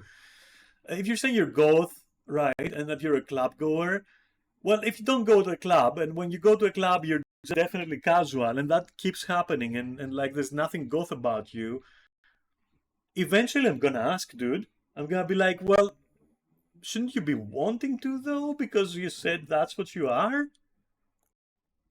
You know, so while I agree with like you shouldn't gatekeep, and while I agree you shouldn't haze people and like gatekeeping from like communities or whatnot and groups, at the same time there's like there's the opposite end of it where the other person just like says things which just don't mean shit. They just say it. Oh, I'm a goth man. Yeah, well, okay. Oh, I'm a trans man. Okay, like, am I supposed to accept everything you say? Because that gives ammunition to like to a certain other side of the argument to be saying, well, in that case, I can also say I'm an attack helicopter, and that's your logic, you know? It's giving ammunition to this argument. I don't want to give ammunition to this argument because it's a flawed argument and it's false. So people who fucking validate it by saying, oh, I'm trans, but like, hey, I have a beard that reaches to my knees. Trans girl, but like I've never worn any, you know, articles of clothing that denote that. And yeah, I know, like, oh, clothes don't have a gender, and all. Yeah, I agree. I agree to a degree, though. That there is a threshold after which I disagree. Nothing is like so fucking black and white. It's more nuanced. So yeah. And this comes from a trans person, like, you know, myself. Okay? And it's okay to wear unisex clothes as well, in this example. And it's the same with goth. It's okay to just wear black. It's that easy. Like, just wear black, dude. Just at least wear black, I guess, or some combination thereof. But you can't be like, I mean, do you think it's a coincidence that she's wearing black and I'm wearing black? We're both goth. Like, she's got these things here. That's not a coincidence. So it's the same with everything. You can't say I'm goth, but then dress like these guys that we saw like over here, you know, like these guys here in this fucking time frame, and be like, oh, I'm goth. Of course I'm goth. Like, look at how goth this is. You know, this. Where is that picture? Look at how goth this is. Yeah, for sure. No, but it's not. And it's the same with like gender. It's the same with like your dress style in general, regardless. So there are thresholds after which you are automatically wrong, and you shouldn't be using certain terms to describe something when it's like fallacious by default, by definition. That's what I take issue with. And if you see this as hazing, and if you see this as gatekeeping, well, I'm sorry, but you're wrong and I can't help you. Moving on. You know, maybe millennials were more concerned with how they looked when they went out back then. Like, have you guys seen what clothing stores are selling? So I do disagree with her on that one, was the TLDR. I do disagree with you. If you want a club, all right, yeah, I know it's expensive, but like if you want a club, and if you want a club like in a particular way, like let's say goth again to use an example, well, you gotta look the part as well. I'm sorry, but from a point on, you should want to do that because you are what you say you are, not because I say it or because I expect it. It's because like it comes with a package of what you're saying. Does not make fucking sense. So no, I disagree with Drama Queen on this one. I'm sorry. And again, I'm not saying go and buy the most expensive goth stuff. Okay, I'm not saying buy the most intricate fucking things ever and like the most intricate accessories. And no, you can be on the cheap side.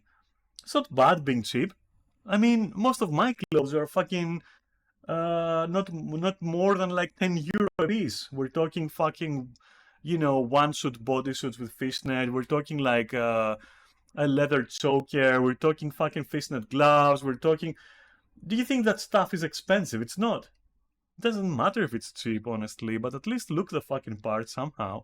Selling to us these days? I'm so sorry that you guys had it better than us. Like, I don't know what to tell you. We didn't have it better, but like, yeah, of course you also have it hard. Like, that's the truth. Like, it's in between, Drama Queen. We didn't have it better, but we're not saying you had it. You have it, you know, easy. It's in between. Really? I live 40 minutes away from a club. I really At least those of us with fucking 2 brain cells left, you know. The rest of them, we don't want them anyways. do not want to be in some skinny stilettos, babes. I have size 9.5 to size 10 feet. I have big feet, my love, and I'm not putting them through that. Your generation also didn't have to put up with constantly having a camera shut. As I said, this is a new mechanic for this fucking boss fight, the boss fight of clubbing.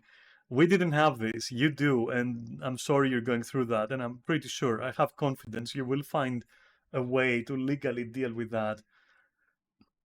Maybe the way that I suggested, as in stepping up for yourself when it comes to it, and ostracizing the phenomenon, you know, fucking isolate it and shun people who engage actively in it and be like, bro, this is not good behavior. You're not putting a good showing there for yourself. It's embarrassing that you're trying to fucking record everything and be kind of asshole. You know, it's in your hands to show each other, because we're not there to do it for you. Okay, because we had that COVID gap. We were there to slap phones out of people's fucking hands. Proverbially, you know, not literally, I wouldn't do that. Shoved in your face whenever you're to do something ever so slightly embarrassing or out of the ordinary. And again, with these kind of topics, there's so much nuances, you know, so many reasons as to why this takes place. For example, our formative years were spent between 4 walls. I went into COVID. Yeah, exactly what she's saying right now. 18 years old. I came out 20. Like, I really don't know what to tell you again, sweetheart. Yeah. It's kind of hard to put yourself out there. It is very hard, and we know nobody says the opposite except stupid people of my generation. You know, the rest of us won't help you. When you feel like the good years have already passed by you, and it's a really silly. What good years? Listen, your good years are ahead of you, girl. If you're not over 60, you don't get to use that fucking phrase. I'm sorry. You don't get to use that phrase. And that is like a flaw of this generation, without a shadow of a doubt, you know, beyond the shadow of a doubt. You guys seem to think that like anything above 25 is geriatrics. Why are you doing that to yourself? I don't give a shit about me. I know how I feel about my age and I feel perfect. Why are you doing that to yourself? Why are you saying, if I reach 25, I'm going to be needing diapers because I'm going to be shitting myself? Why are you doing that to yourself? I don't fucking understand. I see people who want to be parents in their fucking 20s, and I'm afraid. I'm genuinely baffled. I don't know what to think. It's insane. You guys, are we living like in some parallel reality where like you guys, your life expectancy, are you fucking Necrontyr or something? Is your life expectancy due to a fucking dying sun in your fucking sun, solar system? Is your life expectancy like reduced to 1/4 of what it normally is? Because if so, then I fucking empathize. But like, if you're the same material as I am, so human basically, well, why are you punishing yourself so much? Like, no, your golden years is where you set it. And every year, your golden years might feel they're ahead, and then you might go into that year and be like, no, the next year I'm gonna have even more fun. Fuck it, I'll have a different kind of fun, you know? In your 20, you don't have the experience necessary. I don't care how condensed your experience gaining has been. You just didn't have enough time. Physically, you cannot have enough experience to be a parent, even at your 30s. You can't, you know? But if you want to, then fine, go ahead. Crash course, okay? Crash course. Maybe you'll succeed. Maybe it'll come out fine. Not a baby, the experience. Maybe things will be fine. Maybe you're well put. Maybe you got money to cover for that. I don't fucking know. But no matter what, thinking that 25 is old, you guys are fucking mad. You're insane. You're insane. You're out of it. You know, and I'm not addressing Drama Queen in particular. I'm just really just get your head out of your fucking ass. It's not old. Not even 40s, not even 50s old, you know? It's like, my God, if you're feeling old at your 25 or your 30s, go get some fucking cardio. Find love. Find a spark in life. I don't fucking know what to tell you. Why are you like crepifying like that? You know? It's such a, if I'm blaming this generation for something, it is two things. Their inability to allow us to reach them even after the COVID gap, which also doubles as, you know, another reason, but it's essentially the same thing. But, you know, it doubles as another reason, which is they're also not reaching out. They're very afraid of us, which, okay, I understand, whatever. But like at one point you have to soften up, right? You have to trust at one point. And then the other thing is this. My God, like old at 25? Are you sure? What's that? That's the lifespan of a fucking... that's literally the lifespan of a house pet gifted with like extraordinary longevity for their species. So basically, you're like a cat.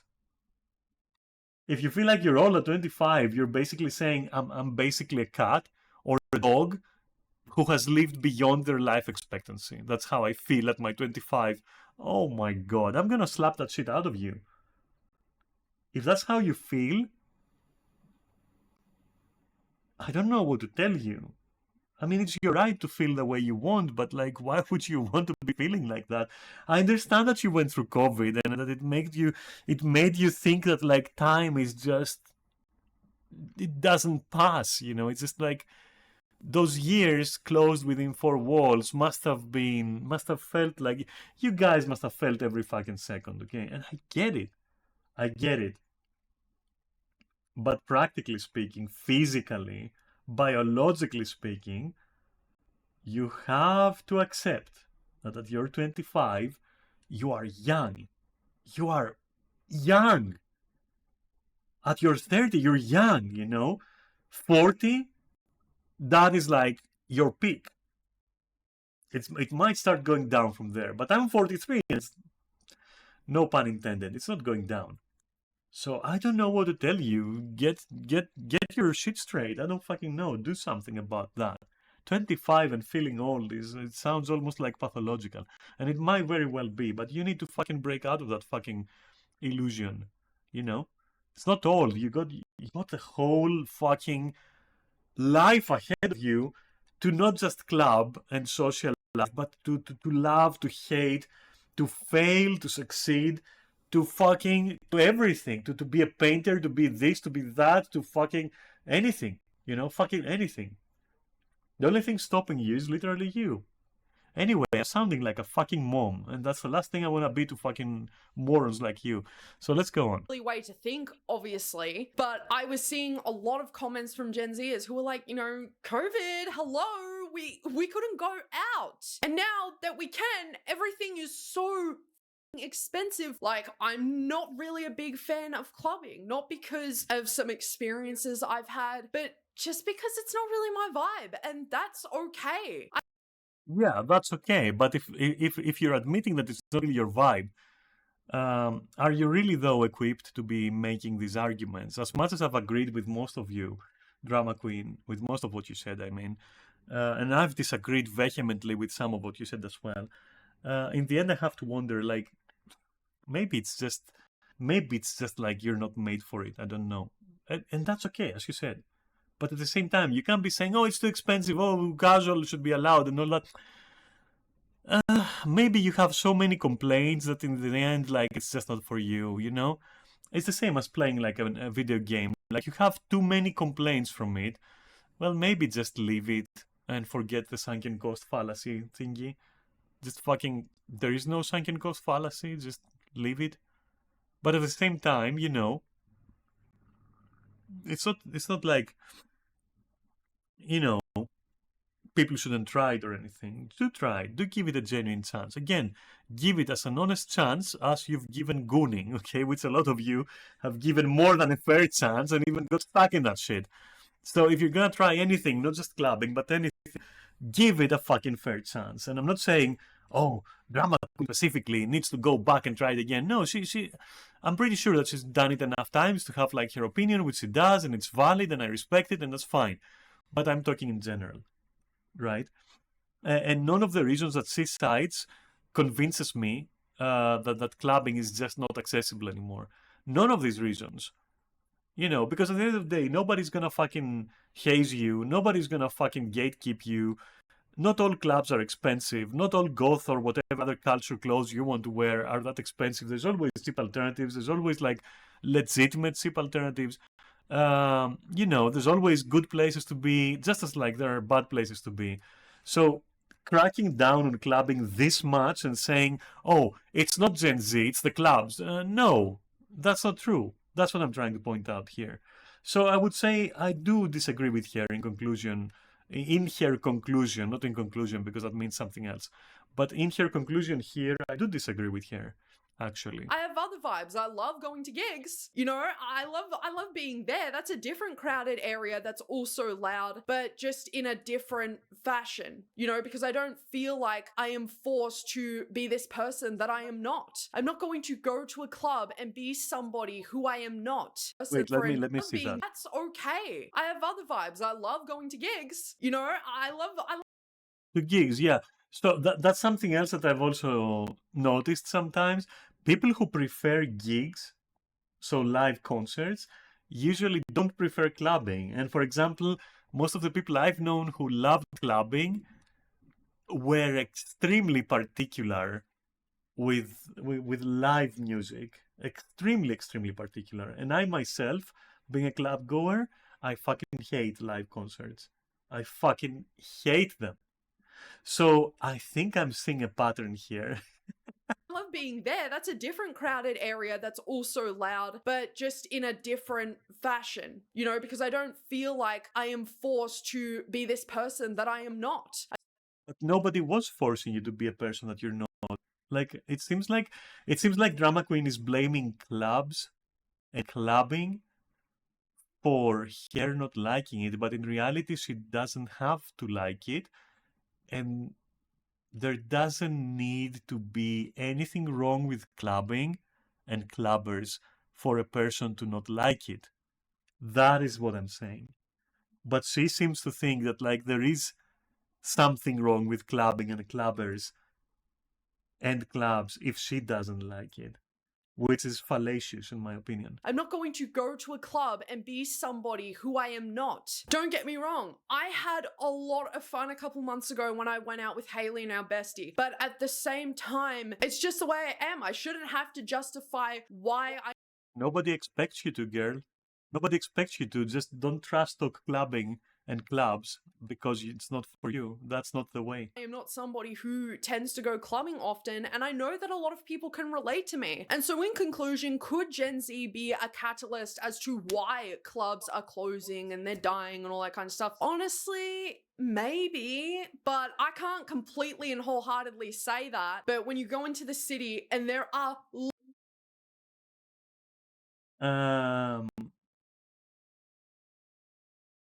Yeah, I would also say that Gen Z in itself inherently will have great difficulty with clubbing and socializing in general. Is it their fault? No. But does it actually affect clubbing? Yes, obviously. Did the gap where we couldn't be present to bring them in also kind of play a role? Yes. Because COVID hit us as well. If you didn't know that, it hit everybody, regardless of age. It hit us too. Like me as a club goer, it destroyed me. It killed my momentum completely, and it made me isolate myself for 6 years. So we are not that different, you and I, our generations. We both suffered from this. It's just that you don't have the necessary, and by you I mean like Gen Z, you don't have the necessary tutorials, okay? You don't have the necessary people. You're just going at it. You're winging it, basically, to a large degree. It's not exactly like that anymore because things are healing. Nature is fucking healing, okay? But to the question, should Gen Z be blamed? Well, first of all, club culture isn't dead. It's more niche now, which was bound to happen. Nobody's to blame for that. Lower incomes are to be expected because of that. Is Gen Z in a way responsible? Partially, yes, but it's not their fault. Also, my generation is responsible partially, but also not our fault. Because as I said, for example, I stopped going. A lot of people I know stopped going. Because of COVID, ironically, the same reason that Gen Z says, "Oh, you don't understand me," basically. Well, you don't understand us either. But we do though. That's the problem. We do. We went through the same shit. Okay, but it kind of split us. We're like fucking Mandalorians, Like we're not taking our helmet off, or rather the other way around. Actually, you guys are like the more tribal ones that are like not even considering us true Mandalorians, but we do consider you true Mandalorians. Like, we're in this together. And you can keep your mask on. It's okay. But it would really be beneficial for both of us if we work together. Instead of saying like, oh, Gen Z has COVID, all that. Yeah, but also our generation has COVID. Like, it's the same problem. We're having the same problems. Like, for real. And clubbing, as many other things, also suffered from this. But let's not be dramatic about it, okay? The clubbing is fine. It's fine, don't worry. Nobody killed clubbing, okay? You can still go out and have fun. And that's the point of it. Like, go out and try it. And if you have fun, keep doing it. And that's it. That's all you need to do, really. You don't need to philosophize it too much. I'll do that for you. This is what I've been doing the last fucking 3 hours and a half, so that you don't have to, okay? But like what she's saying, I feel that on a personal level, Drama Queen, without me being personally attacking her, but I do think that it's fallacious to say, which is my understanding of what she's saying, it's fallacious to say there is something wrong with clubbing. I don't know what, but like I don't want to feel forced. Yeah, nobody's forcing you, but there is also nothing wrong with it. If you don't like it, it's not because there's something wrong with it. It's because you just don't like it. That's okay. Nobody's holding you responsible for the decline of clubbing, and nobody's making fun of you for not wanting to go to clubs. Literally nobody, except other Gen Zers, which is ironic and sad. and it shouldn't happen. So on that one we agree.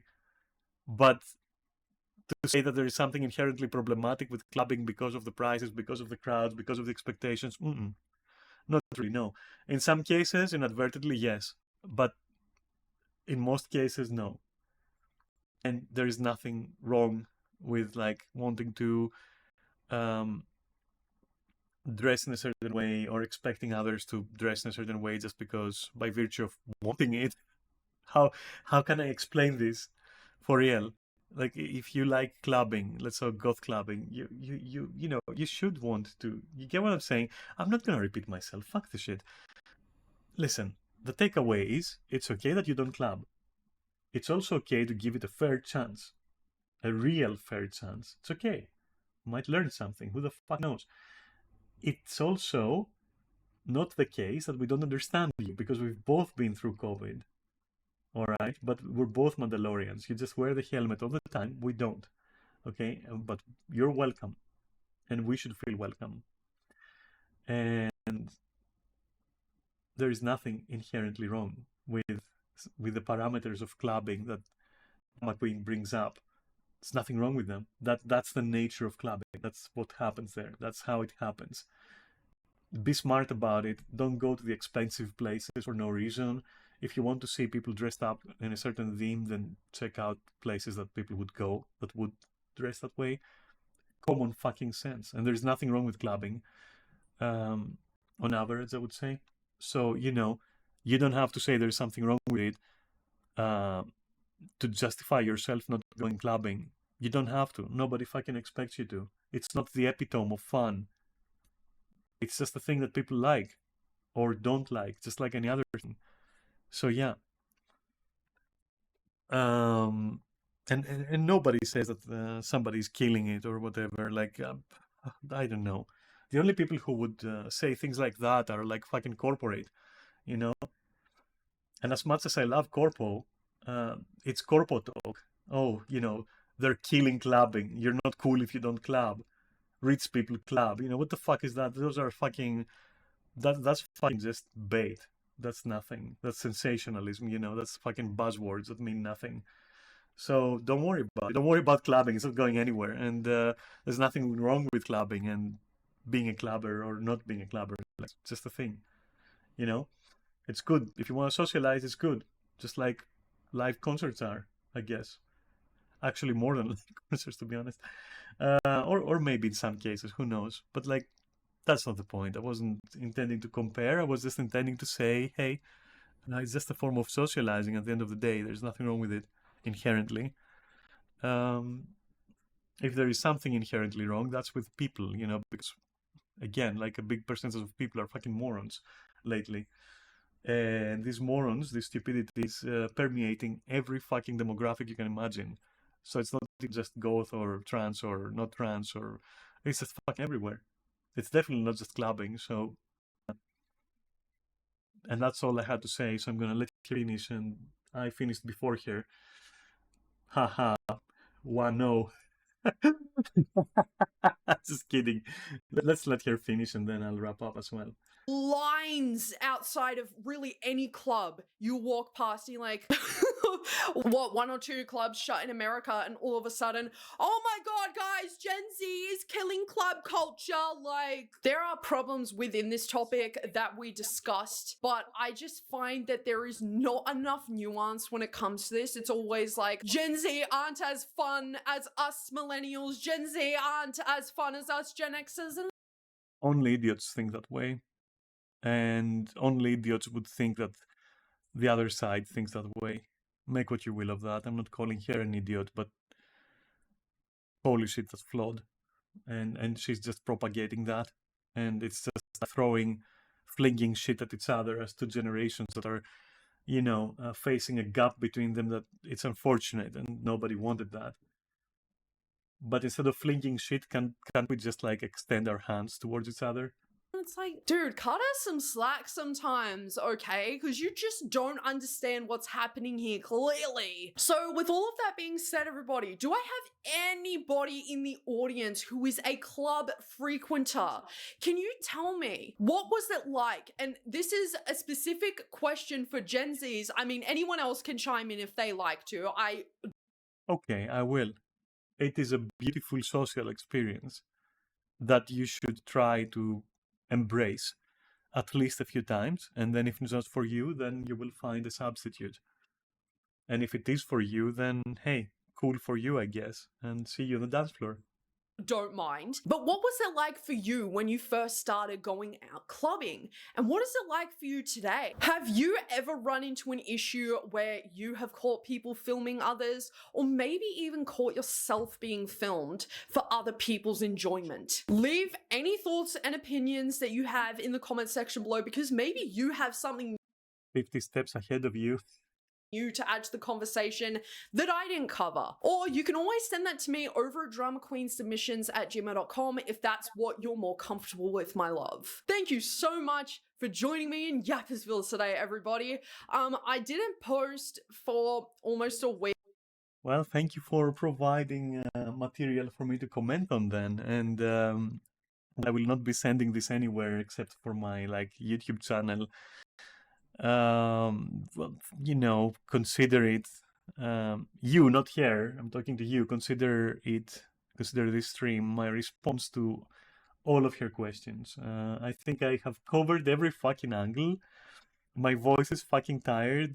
My mouth is tired from talking too much. So, damn, we both yapped our fucking hearts out, and I loved every second of this process, and no hard feelings, and yeah, don't feel obligated to fucking club ever, because there's nothing wrong with not wanting to, but there's also nothing wrong with the culture inherently. But it's just a social experience. It's nice to have, if you have no other social outlet, it's a good one. And if you do, maybe you also like it, but do it responsibly and in moderation, and pace it properly, and be smart about it. Use common sense. And for fuck's sake, nobody with 2 fucking brain cells on either side of those generations, like mine and hers, wants to fight. We are all DeLoreans, and this is the fucking way. So kisses, and I'll catch you on Monday. Bye.